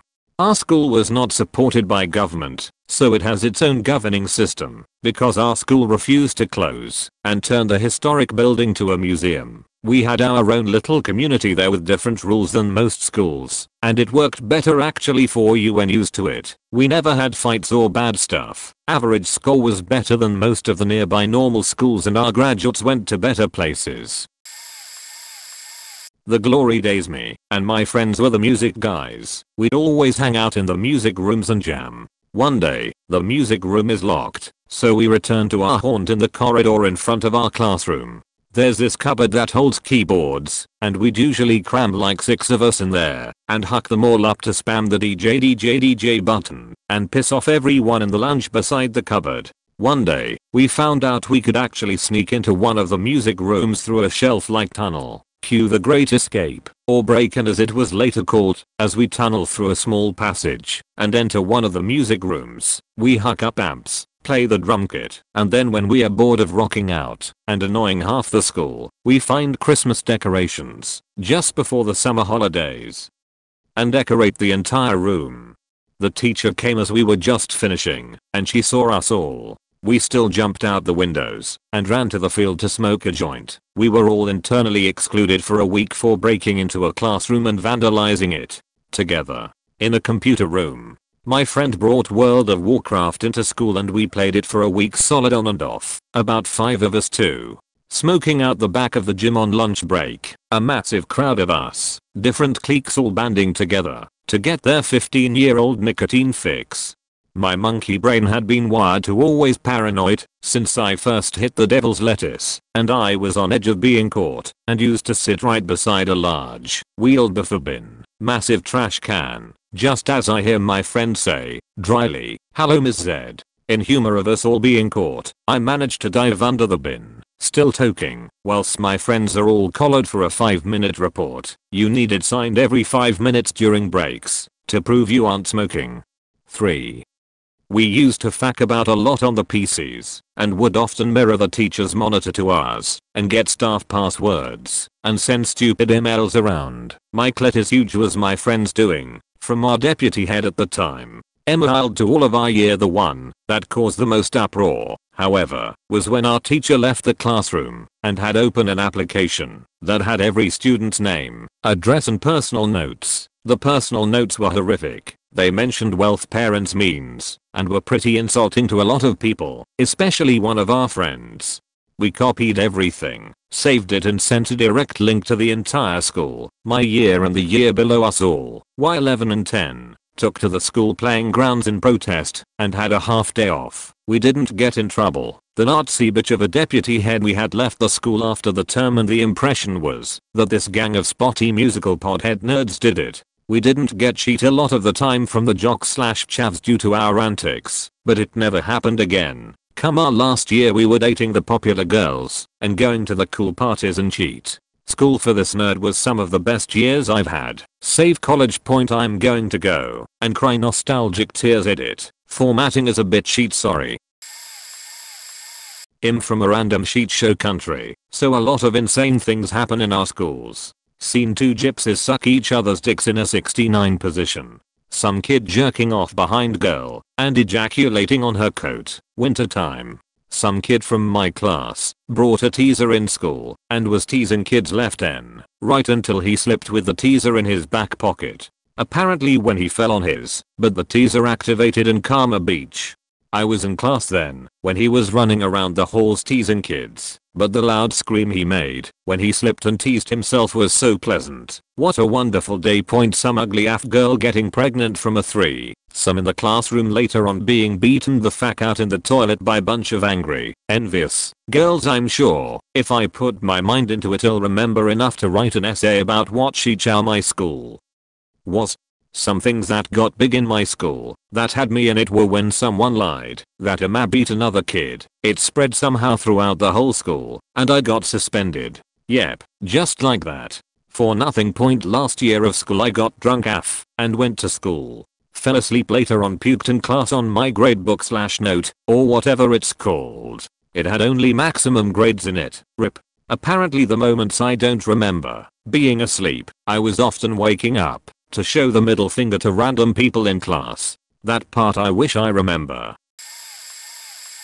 We had this legendary prank during the college freshman initial rites. Here it's custom that when you start college or the university as we say here, you will have to do at least one freshman initial rite. I for example had to go to the site's most populated downtown area and sign Backstreet Boys I Want It for 4 hours, but some other guys got the job of buying a bench. This was supposed to just be the classic manual labor shetty task that like 20 people get each year. So these two guys had to go down to downtown and buy a typical park bench and carry it to the university, which is located at the top of the mountain in the city. So this was tedious and would take a few hours because they also had to dress up in some weird cosplay suits and take breaks every now and then around populate areas. You know the drill. Anyway, this become legendary because the cops stopped them after like 10 minutes.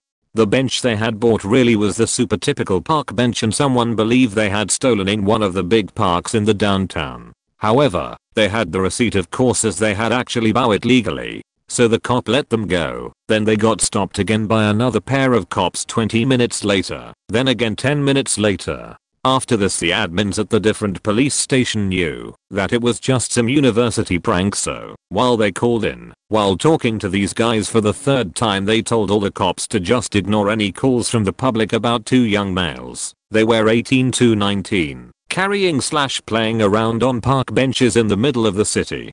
And bam, they overheard this. As soon as the cops left they called this news into their senior frat leader guys who rallied up the whole rest of the university, all fraternities, about 40 with E.G around 10 to 20 members each plus all their freshmen. And everyone went around in the city stealing all the benches from everywhere, not just the parks but also the Avenue Walk benches and so on.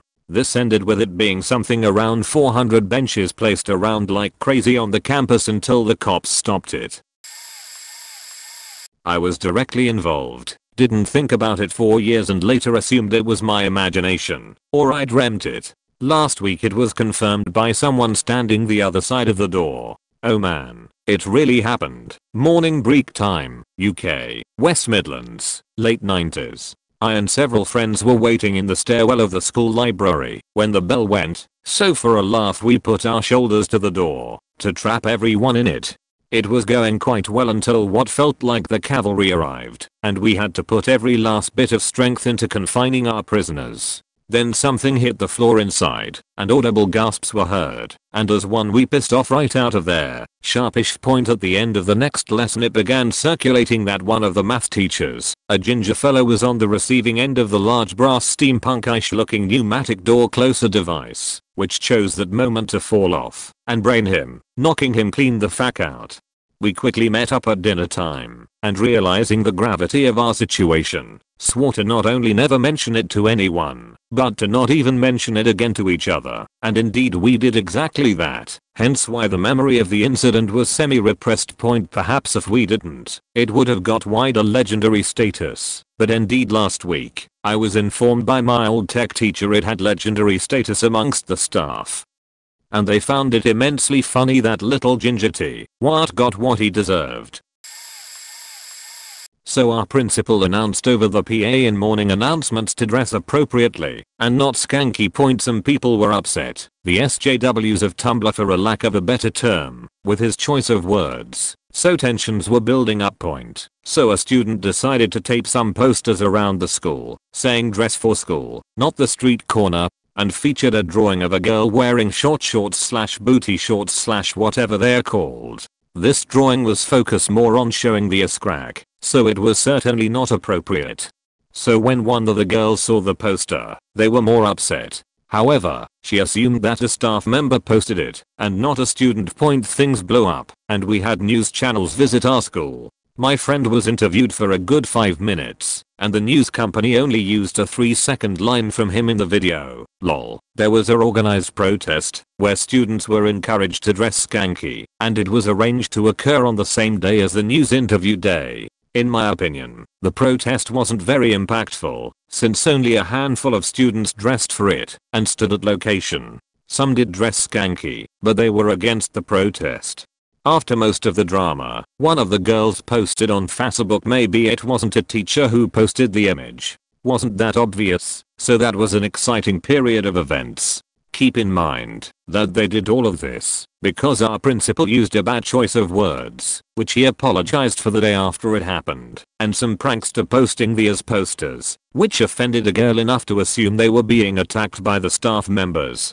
A focus group was created in the aftermath, and a fake nothing changed. So this was all for nothing. Same year, there was graffiti on one of the walls, which depicted 9/11 and a Nike slogan, just do it. So this girl finds it, she was not involved with the triggering, snaps a pic, and sends it to her mother. Instead of calling the school and inquiring about the graffiti, or ignoring it like most people, the mother sends it to a faking news outlet. So then rumors of a bomb threat surfaced, and our principal found out the next morning when he came to school. No, there wasn't any bomb. A lot of students ditched class that day in fear of the bomb threat. These students knew that the bomb threat wasn't legit. They just wanted out of class all because of a stupid mother. Don't get me wrong, I fully understand why she would be concerned. But why the fuck would you contact the public media instead of the school or the police? Also that same year, some grade 9 guy got a hand job from a grade 9 girl in the study hall. Both suspended for a week. Great year. Let me tell you a tale. An Australian high school. In the late 60s it developed a very bad reputation as a place where girls got pregnant. The depth of education sent a very tough headmaster, so by the time I got there, in the 70s, it was locked down tight. Really tight. So, when I was about 15, some older kids produced a school magazine, without the sanction of the staff. All the articles were very critical of the teachers, usually through parody and satire, and the cartoons even more so. One sticks in my memory, female teacher, why can't the girls wear pantsuits in winter? To be warmer, as a male teacher gazes salaciously at a pretty blonde student in the standard short skirt. So that came out, and the perpetrators were immediately stamped on by the teachers. Suspensions and other punishments were meted out. This reached the general population, and after an assembly we refused to go to class and milled around making unhappy noises. The vice principal got on the PA and barked go to class immediately. And the noise rose to a roar and general milling about. It's the closest I've been to a revolution. And I do believe it was that close. We eventually went to class, but for 15 minutes the teachers were sheet scared. Some of the suspended students were reinstated, some not, and the whole thing was swept under the carpet. But it was remembered as an epic day. At my first high school somebody threw the principal through a window of his office. The year after I left, somebody had pulled a knife in class and the whole school went into lockdown. Not so bad as or anything, but in PE class, the year below me were doing athletics, and that week one of the classes were doing javelin. The system they used was everyone pair up, stand in a line and all throw it on a countdown. Then once everyone has thrown, go and collect it. Apparently someone forgot to throw and nobody had realized, so he threw it when others were collecting and it actually got another guy in the leg. Apparently it went through, he had to be airlifted to hospital, but not before they cut the javelin down to a more reasonable size. At the second high school there was one lunchtime, that we were all outside and some guy came in with two of his friends. I have no clue who he was, but apparently quite a few other people do. Was never clear on who he was though. Apparently he was looking for someone to beat up.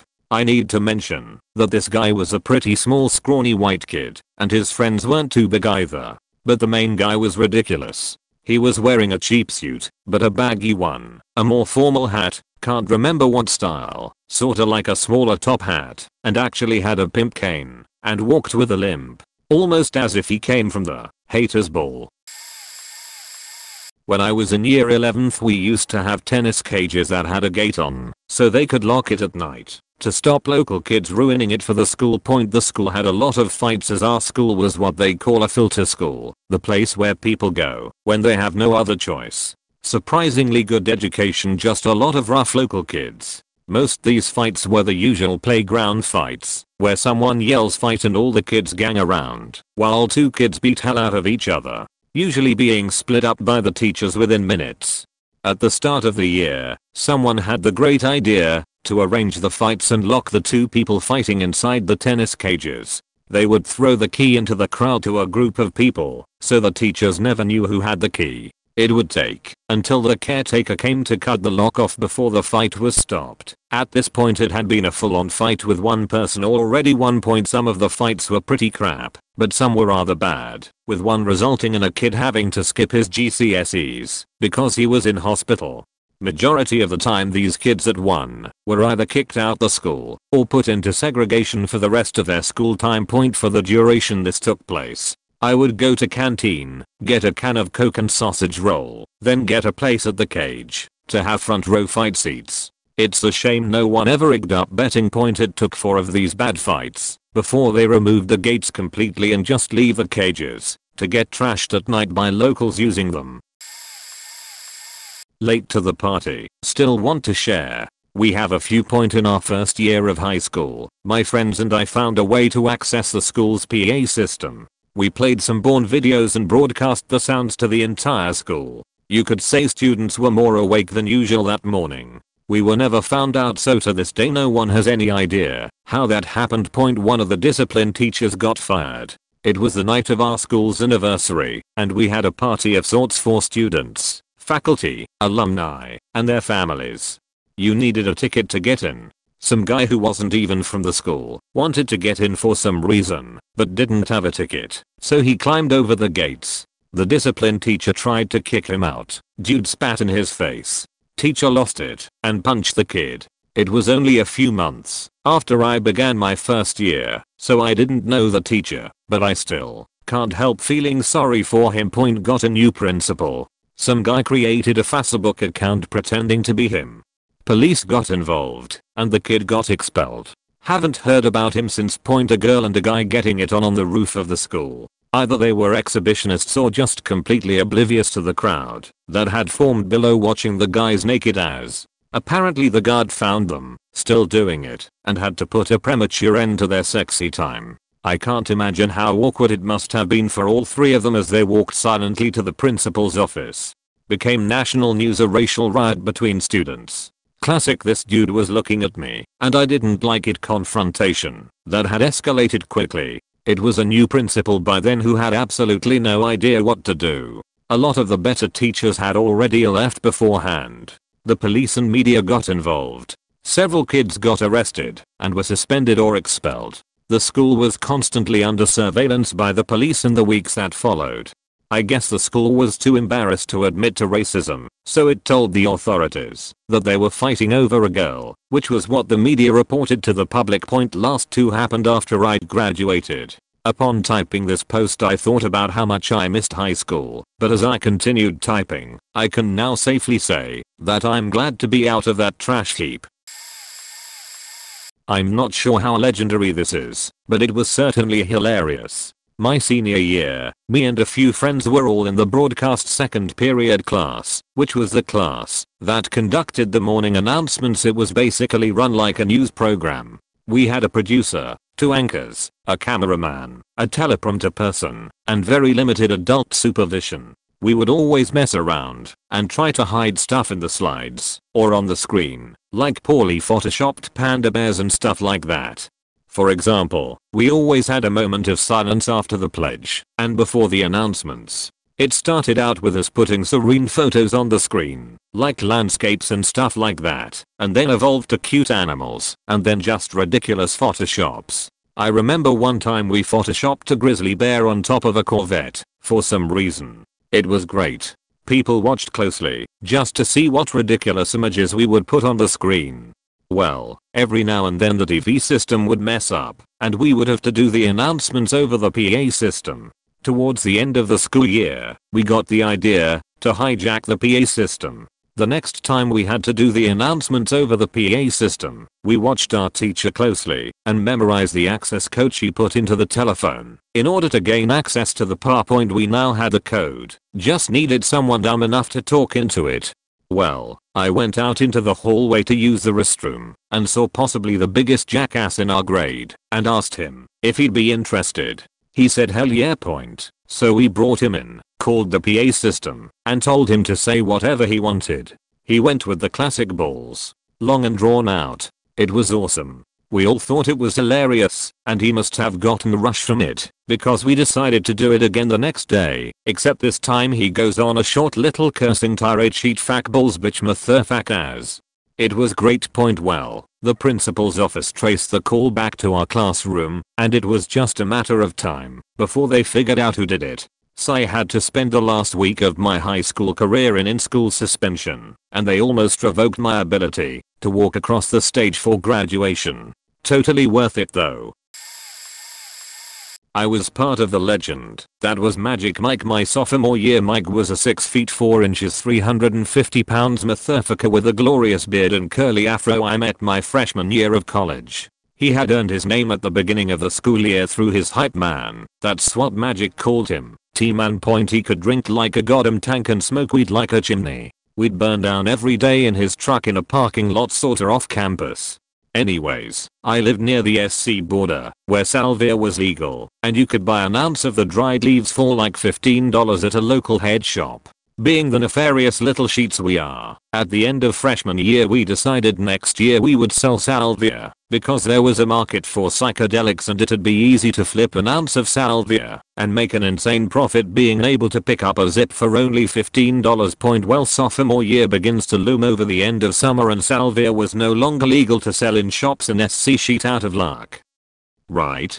Wrong point. Naturally, we decided hey, let's just sell weed instead. So we pick up an ounce in Charlotte and bring it up to Raleigh. We then grabbed our 4-hose UCAP and posted out on the freshman quad during welcome week trying to attract the stoners in the crowd. After 2 hours we had given our number. We didn't let them know it was our number. We just said text this guy and he'll hook you up, to 75 different people, and by the end of the night 6 hours later we had 200 numbers in our phones. We quickly moved from selling an O a week to about 2 O's a week. We were selling to the football team, women's gymnastic and soccer teams, and the men's tennis team. We then had the brilliant idea to offer a special of 90 quarters and 45/8 for a limited time sale. Really, the sale never ended. We just did it to flip faster, and we soon moved up to flipping a £1/4 every 2 days. In 2 months we had cornered the campus market for bud and became the biggest dealers on campus. Unfortunately, this all came to an abrupt end for reasons I won't get into, but what we are left with is a legend of Magic Mike, one of the greatest and shortest lived drug dealers of all time at NCSU. Don't know who is now. Magic and I have since moved on from that life and are finishing our degrees, but it always makes me smile when I overhear some former customers, now juniors, reminiscing about us as I walk through campus. So my high school earned the moniker of Fungi High. During my freshman year, we had a really bad mold problem, and it was a big school, about 2,000 students, so there was a serious health risk. I knew one guy who literally couldn't step foot inside of the school because he had a weakened immune system and would have an almost immediate reaction. For a few months, students actively protested in various ways, culminating in a series of walkouts during 1 week. Basically, a large group of students would just walk out the front doors and protest with signs and such. One day, my friends got involved, not me. I didn't want to risk getting in trouble, and it was the day that news cameras were on the scene. One of the things that got aired was my friend on someone's shoulders throwing up 2 middle fingers screaming "Fuck the fungus." They weren't live, so it got censored, but it was still pretty funny. The walkouts got quelled when people started ordering pizzas. Another notable story from that school was from the same year. We had a fire drill, and everyone started filing out of classrooms, down the stairs, out the door. But it got pretty clogged, and there was a traffic jam on the stairs. Like I said, large school. Someone at the bottom started yelling at us to just go back up. So I did, and I was one of the first to do so. I was also one of the first to notice that there was a trash can on fire in one of the hallways. Like, completely ablaze, smoke filling the hallway. I kind of just stared in disbelief for a second when a teacher ran past and shouted at me to get the hell out, which I did. No one was hurt, thankfully, and the fire didn't spread. I've taken fire alarms more seriously since then, though. I don't think this counts as legendary, but maybe the scale was. I found out the whole background on this from a friend who went on to become a teacher at our old high school later on. So I was in 8th grade when Columbine occurred, so by the time I got to high school cameras existed, but really only around the doors and parking lots. My school had out lunch, so it meant anyone that wasn't a freshman could leave campus for lunch. We also had 3 lunch periods starting at like 9 or 10 on. Anyways, towards the end of my freshman year, school administrators were getting angry because people were pissing in milk cartons and then throwing them against the walls in the boys and girls bathroom near the lunchroom. So of course they assumed, since this was occurring using milk cartons, it had to be freshmen. I forgot to add this wasn't like 1 carton at a time, this was like 10 cartons every time. So the administration did every dump sheet thing a school to try and stop this all. They closed the bathroom / it just happened in different bathrooms. They tried to keep us from having milk / that didn't work. They even put a teacher at the door to check after everyone left the bathroom. It just kept happening. So finally they got smart and put a camera outside the door. What they noticed is that people coming in from out lunch stopped off in the bathrooms before going back to class. As it turned, all the upperclassmen were buying milk cartons off campus, pissing in them, and then smashing against the walls in this bathroom. What was craziest was that this happened for like 3 months leading up to graduation. They kept like 25 kids from walking at graduation. TLDR, weirdo upperclassmen were buying milk cartons off campus during lunch, pissing in them, and then smashing against a wall in a bathroom. First off, I don't post ever on Reddit, so sorry if this is really vague and has sheet spelling / grammar. The last week of high school in your final year in Australia is usually muck up, fuck up, week / day. Most years before us just waterbombed the year 7, 10s and went out for beers after our fuck up week. We decided to take it to a whole new level and try and make sure we would be the last year allowed a fuck up week. The week went as such. Monday, capture eels from a dam the night before and place them in all the sinks and some toilets within the school. Then get drunk, mess around, i.e. bolt tables to the roof and leave. Play some bondage born on the smart boards and leave the room. Start a makeshift fight club in our assembly hall. Tuesday, piss bomb and egg any and all target coming out of the school assembly hall dressed in our rival school's uniforms. That night, go to the local all-girls school and spray paint everything, supergluing locks and doors so they can't open, and filling their sexist principal's room with 7 large bush turkeys. Wednesday, at night, burned a pentagram into the local Catholic school's blessed grass outside its chapel. Go to the local Anglican school and superglue their lunch tables in another pentagon-looking shape in the middle of their quad. Make a water slide in the middle of our school. Set a few bins on fire and leave for the pub. Thursday, defend our school from revenge attacks. As other schools came around to start a fight for the damage we caused to their school, we decided to give them that fight. This was only done so another smaller group could run back to their cars and spray paint all their windows black, smashed her in a few windows, threw manure in their cars, and caused those fakers thousands of dollars in replacements and cleaning. Went back to our all-girls sister school and met up with their year for a beach party. Went to the beach nearby and proceeded to have a drunken party on this semi-secluded beach. Everyone was openly taking drugs, weed, snorting MDMA and inhaling nags, and drinking. Few people had a few quickies before the police got called, and we all had to split point with the girls until we had a house party. Stayed there till it became a merry-go-round of taxis and ambulances taking people away. Friday, go to our graduation ceremony. If you were not yet suspended or expelled, streaked through the Catholic girls' school, go to the pub and smash a few beers. Finally a small group went back to our school at night and spray painted, "Farewell, cunts." Sincerely the class of 2012, in. All the school walkways we could before the police and security chased us off. Point overall, the scorecard from the week is as follows. 4 were expelled, 4 suspended, 20 received criminal records and were charged with vandalism or other shit I can't remember. More than likely drug possession and a cruelty to animals change for the eels. Thousands of dollars in damages caused by us, the majority of us looking for different schools to sit our HSC exams as we were not allowed back. Point multiple people had their stomach pumped at hospital and 1 ruined high school reputation to the wider public. I'm 22 now, and I still have 13 to 20-year-olds come up to me at my work, or when I wear my old senior's jacket out to the shop, and basically they all say that my year has become the stuff of myth and legends. It warms my heart knowing that we are still remembered nearly half a decade on as lunatic legends. TLDR, my senior year went on an muck-up week rampage. It involved spray paint, turkeys, eels, drugs and other insane shit. Point edit, found weird. In the middle of nowhere. My school has this huge rivalry with a nearby school, especially in basketball. They have this one star player, we'll call him T, and he basically carries their team. This happened last year, and an away game against our rival school. The year before, T repeatedly cheated on his girlfriend, who went to his school, with a girl that went to our school, and she graduated. We will call her E, and she went to University of X. Everybody at my school knew about it, but by some miracle, T's girlfriend had not figured it out. So we are at this away game and this cheeky faker who goes to my school brings a big ass sign to the game, and halfway through, pulls it out. It says, "Hey T, how is he?" And T's girlfriend sees it, somehow knows exactly what it means, and leaves the game bawling her eyes out. We won that game. The next time we played them, somebody else brought a big University X sign, just to taunt T even more. It was hilarious. Anyway, our admins caught wind of it, and now we aren't allowed to make signs, unless they get approved by them.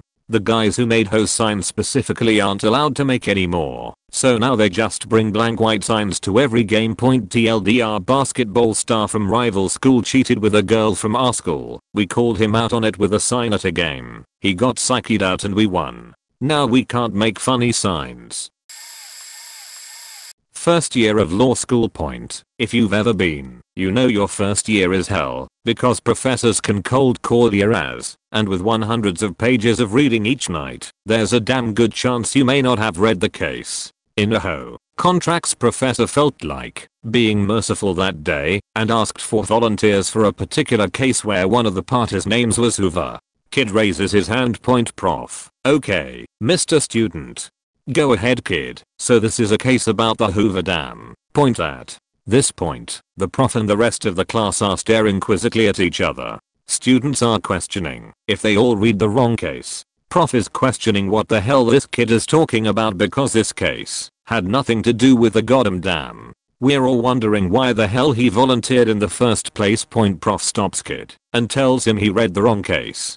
But that moments like this are how some law school students become legends. Within seconds, everyone is on Facebook, posting memes about this case is about the Hoover Dam, or this case is about Hoover vacuums, or this case is about Herbert Hoover and such. Point to this day, he is known as the Hoover Dam Kid. A legend was born that day, and a lesson was learned that winging it in law school is neither wise nor recommended. Story time. I was a rebellious teenager and looking to get back at the it guys managing the network for our high school. Stupid websites. It started with me finding out that I could use a browser-based remote desktop to connect to my computer from home. I could now view any website from school using my computer at home, but it didn't end there. After finding out a way to disable/enable deep freeze at will, used to mirror hard drives, so you don't have a year's worth of student usage left, I made a little backdoor for myself. Little me was gearing towards some sort of cyber shenanigans. All I needed was one computer left online. Until then, I was content with randomly restarting/shutting down computers around the school and occasionally broadcasting messages across the network that couldn't be traced back to me. The night happened, and finally someone left one of the tagged computers online. I start foaming at the mouth, but could not manage to guess or brute force my way through the passwords I needed to cause much of a ruckus. After 2 hours of little mischief achieved, I went big for a finisher. You see, this was almost 10 years ago. Back when Goats was still popular, I disabled Deep Freeze, Goats the desktop, and re-enabled Deep Freeze. This way no matter what, unless you had control over Deep Freeze, the first thing you saw when you booted up was, you guessed it, point, and little me discovered that the authorities take that sort of thing seriously in high school, and due to my cooperation, sniff type, they decided to not add my name to a certain list. TLDR, junior year student finds a simply trick to get freedom from school's firewall. Takes a prank way too far and is forever known for horrifying a classroom of students and not being a such offender. My elementary school got vandalized by former pupils, 10 to 14 some night. They basically destroyed all the drawings and lessons from kids and splattered paint everywhere. They were of course discovered by police and had a serious bad time, I guess. They didn't went to jail though, but they were my neighbors, and they eventually got fired from their house for other reasons. Not in my middle school, but in one nearby. The principal had to see the parents of a kid to explain them. He wanted to fire him. The father literally beat the crap out of him with a book the principal had nearby. The principal had to be hospitalized, and the kid was moved in a foster family, if I remember well. In my high school, the cleaning ladies were bored of students throwing trash to the ground. One morning, they made a path through the entrance entirely from trash they had collected, forced every student to walk into it, and took pictures and videos, for the record, I guess. No garbage on the floor to be seen since then. In my postgraduate school, we once had a little party in the neighborhood, 100-200 people in a really quiet and small town. Around midnight, the cops arrived because we were making too much noise. They had dogs, lacrimosa, many people were drunk and or high. One of us, who had no responsibilities in this, walked towards them saying something like, "Don't worry, I'm going to explain them." He had to be held back. He was really drunk, but he became a small legend. I'm quite disappointed to see my legends related to others, but this is how we do in Dahood. Not really an English speaker, and it is 2 AM. Please don't punch me if you find some bad mistakes. Okay, so I'm kinda late to this thread, but whatever, some background information. My middle school was right next to the high school. You could walk there in less than 5 minutes if you really booked it. Now, on to the story point. I was just sitting in English class in 7th grade, last period of the day, when the principal came over the intercom saying that the school was on lockdown and nobody was to enter or leave. There weren't any intruders, but we would all be held a little longer than usual and the buses would all be delayed. Nobody knew what was going on, so we all just sat around and came up with stupid ideas until this one girl with an older sibling at the high school freaked out and said that there was a bomb threat. Seconds after she says this, a kid starts losing his shit and pointing out the window yelling something about attack helicopters. Sure enough, we look out the windows towards the high school and see not one, not two, but 3 helicopters circling the high school, along with an ungodly amount of cop cars swarming the street.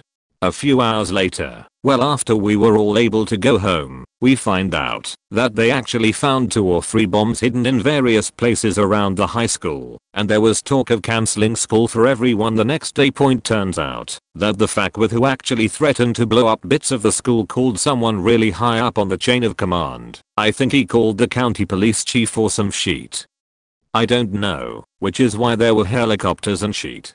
For completely unrelated reasons, I moved to a different state my sophomore year of HS, and that high school is kind of legendary in its own right, at least in the county. For perspective, we are the wealthiest county in the state, and one of the top 10 wealthiest in the nation. My sophomore year, there was a bomb threat, and over the next 2 weeks, every single high school in the county had to deal with at least one bomb threat. Every single. 1 point a year later, our principal was asked to resign for receiving his fifth DUI, and my calculus teacher was fired for sexually harassing a student. Looking forward to seeing what's gonna happen my senior year. I don't recall what the occasion was, but there was a presentation of some sort in high school, US, that required us to be seated in the outdoor football stadium. The home side is large, 30 to 40 rows end zone to end zone, brick facade, etc. The away side was nothing but a few rows of bleachers. Football field was surrounded by a running track and a wrought iron fence surrounded 3 sides with padding to protect, and also obscure vision. There was a small shack for concessions on the away side. Towards the end of the ceremony, fireworks begin to go off in the football field grass, maybe around the 20-yard line closest to the east side of the field on our right. Not near anyone presenting. Confused everyone. This was way before Columbine. No one was concerned about it being gunfire. We couldn't have imagined what the fuck. Just then, people started gasping, laughing, pointing to the track on the other side of the field. A naked man was running on the track, towards the west end zone. He hopped the iron fence, and then just vanished. As it turns out, the fireworks were the diversion, so that we wouldn't see the naked dude getting out of the concession shack. The firecrackers arrived on the football field by bow and arrow, shot by a friend of naked dude. By the time anyone saw naked dude, he was at top speed. Too many people knew what was going to happen, or the guys bragged, and they got caught. They were seniors. I don't recall what kind of trouble they got in. This happened in year 9 during secondary school. In Melbourne, our school was one of the first to introduce a maximum center which started during year 7 that was big enough to hold up to 4 out of the 7 classes at a time. Just one giant big room, but there were areas where different classes ran. After we were done briefing what we had to do for the lesson, we could walk around and mingle. It was very social, probably the biggest contributor to removing cliques, as our year level was all pretty tight. There were no jocks, nerds or anything. We were all pretty good mates. Anyway, I was in 9A, which was the advanced learning class. We basically did about twice as much work as everybody else. We had this math teacher who really wouldn't help anyone. He'd go through the work expecting you to get it first time, and if you didn't understand it then bad luck. Some students had trouble and learned differently, yet he wouldn't help them. 90% of the class had a go at him for it, and tried to help those students. He was pretty arrogant, and believed he was doing a good job, so we all got up, and went to a different area, and refused to do any work. Our class went on strike.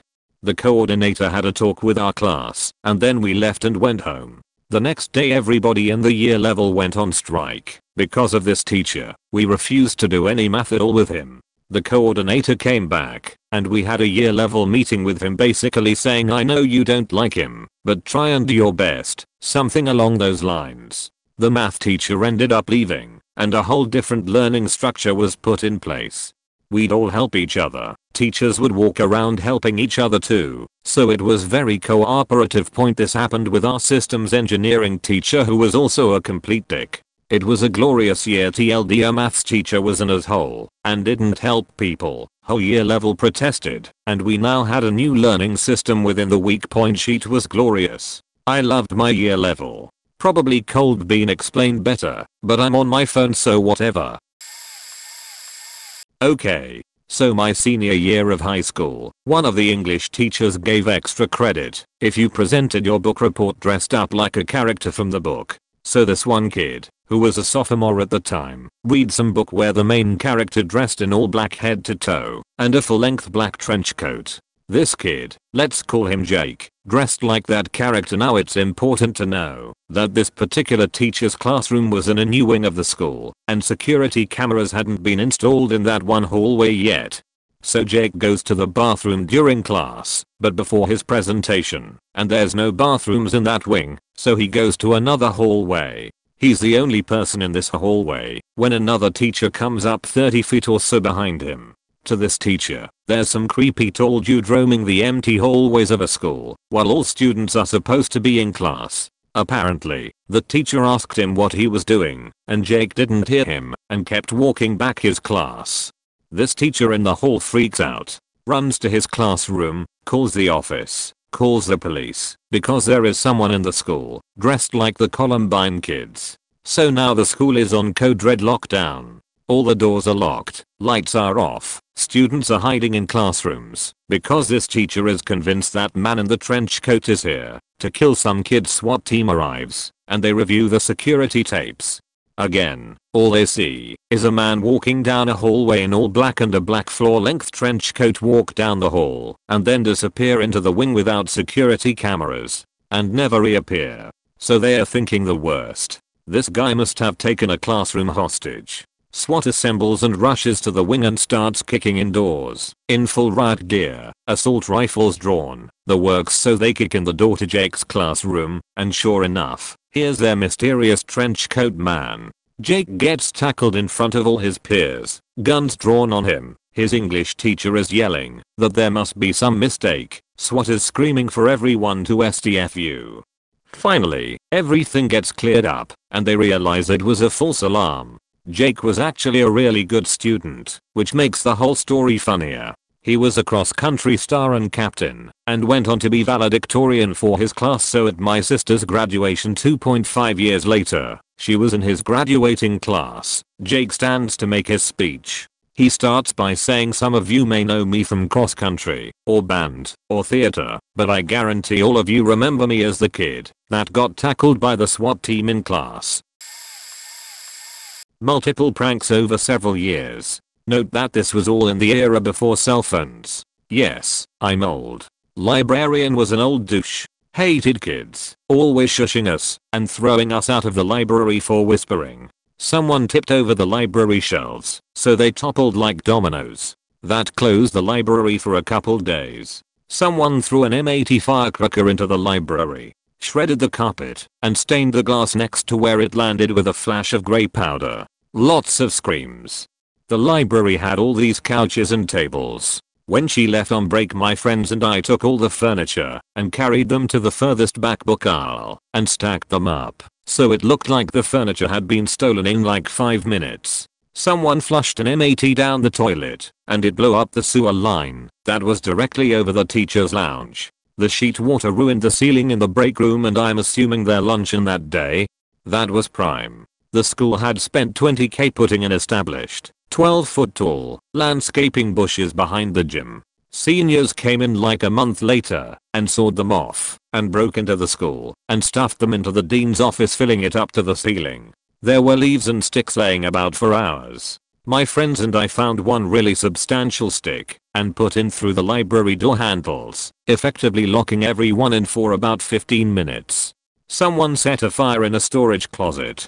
I had failed to memorize this particular Shakespearean poem that I was due to recite in front of class in 60 minutes. I was sweating miles off on lunch break trying to memorize it when the fire alarm went off. I was annoyed until I realized the school was actually on fire and I had another day to get it done. I did not start the fire, but I was definition put in a better place because of it. My science teacher hated me. She was a feminist and a doofus to boot. Once she set her fingers on fire trying to start a model steam engine. Really stupid. We used to say all this sexist shit just to piss her off. One day, she put a film projector between my buddy and I and warned us, I don't want to hear a single word out of either of you, because we always made fun during her shitty movies. That replaced her actually teaching us anything, but she failed to properly bring the film. Yes, film. I told you I was old. Through the projector and tie it into the take-up reel.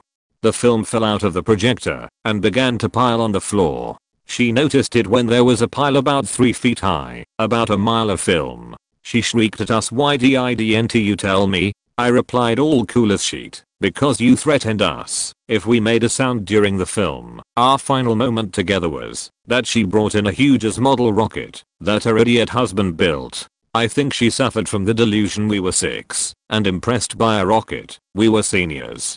We went outside into a field and she could not get the rocket to go off, so we started dragging her out. So she yelled at me to fix it, Sinky, you are so smart, etc. I looked at it and realized her electric lead had not connected. I reconnected it and backed up, said it's ready to go. She pushed the button and the rocket faking exploded like a bomb.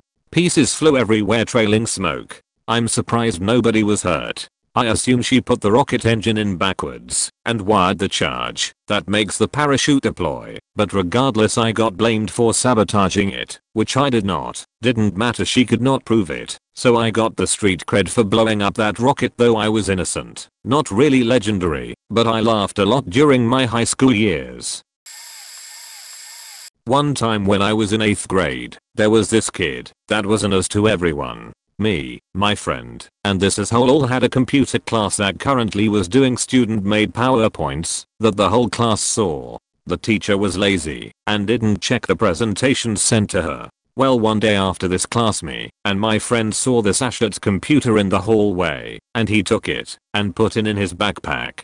We knew it was his because of the case it had. When I asked him what the fuck he was doing, he said, "You hate him. I hate him. We all do. Skype tonight." That evening I Skyped him, and he was editing the kid's presentation. The school's budget didn't allow computers to have passwords, and I just watched. He left the first few points untouched in case the teacher looked, and or to surprise the students. I saw him edit one of the points to the asshole's crush, and saying that he loves her as, and would come on her tigs and smear it.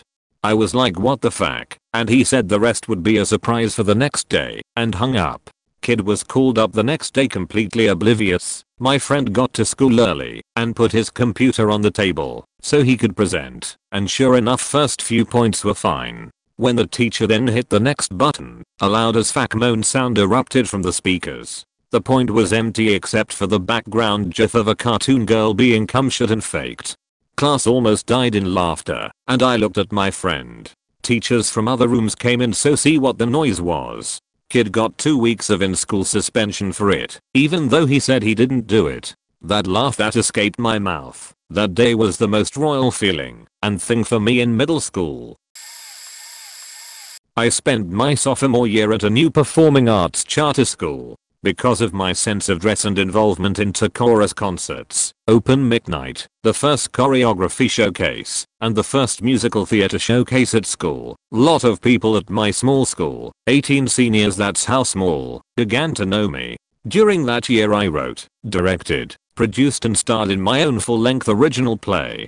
The entire cast and crew was comprised of students from my school. The administration would not support my play at all, and wouldn't even let it be performed at school. My theater teacher wouldn't even announce information about auditions to the class. I had my English and musical theater teachers who helped tremendously. We ended up performing independently at a professional theater in the capital that seated over 100 people. I made money via the ticket sales and decided to be the bigger person by donating 12% of ticket sales to my school, despite the administration and theater teachers' lack of support. I donated it to the musical theater department, and that money funded my school's first musical, Legally Blonde. It should also be noted that I switched schools and moved across the country, and my new school's winter musical is also Legally Blonde. How ironic. Also, somehow within the course of my 1 year at the school I earned the title School Name's Original Diva, or the original school name Diva. My musical theater teacher came up with that name, by the way. A few good ones from my high school. A Catholic prep one, all male point before my time, but coming from the math teacher who was pretty insane. I believe it's legit.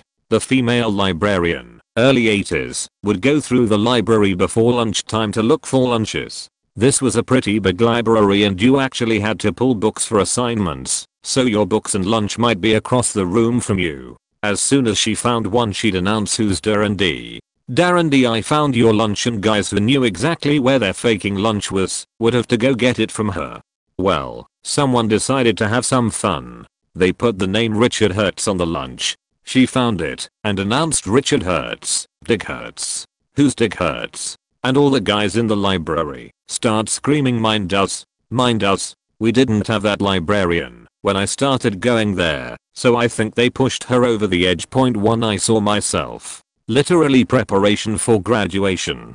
The somewhat metalhead nin patch sewn into his backpack, a few other metal pins on there, who always had his hair just the right length to not get detention. Anyway, he comes in late for graduation practice. The priest running things calls him out on it and tells him to leave because he's late. As soon as the priest turns back around, he gives him the finger.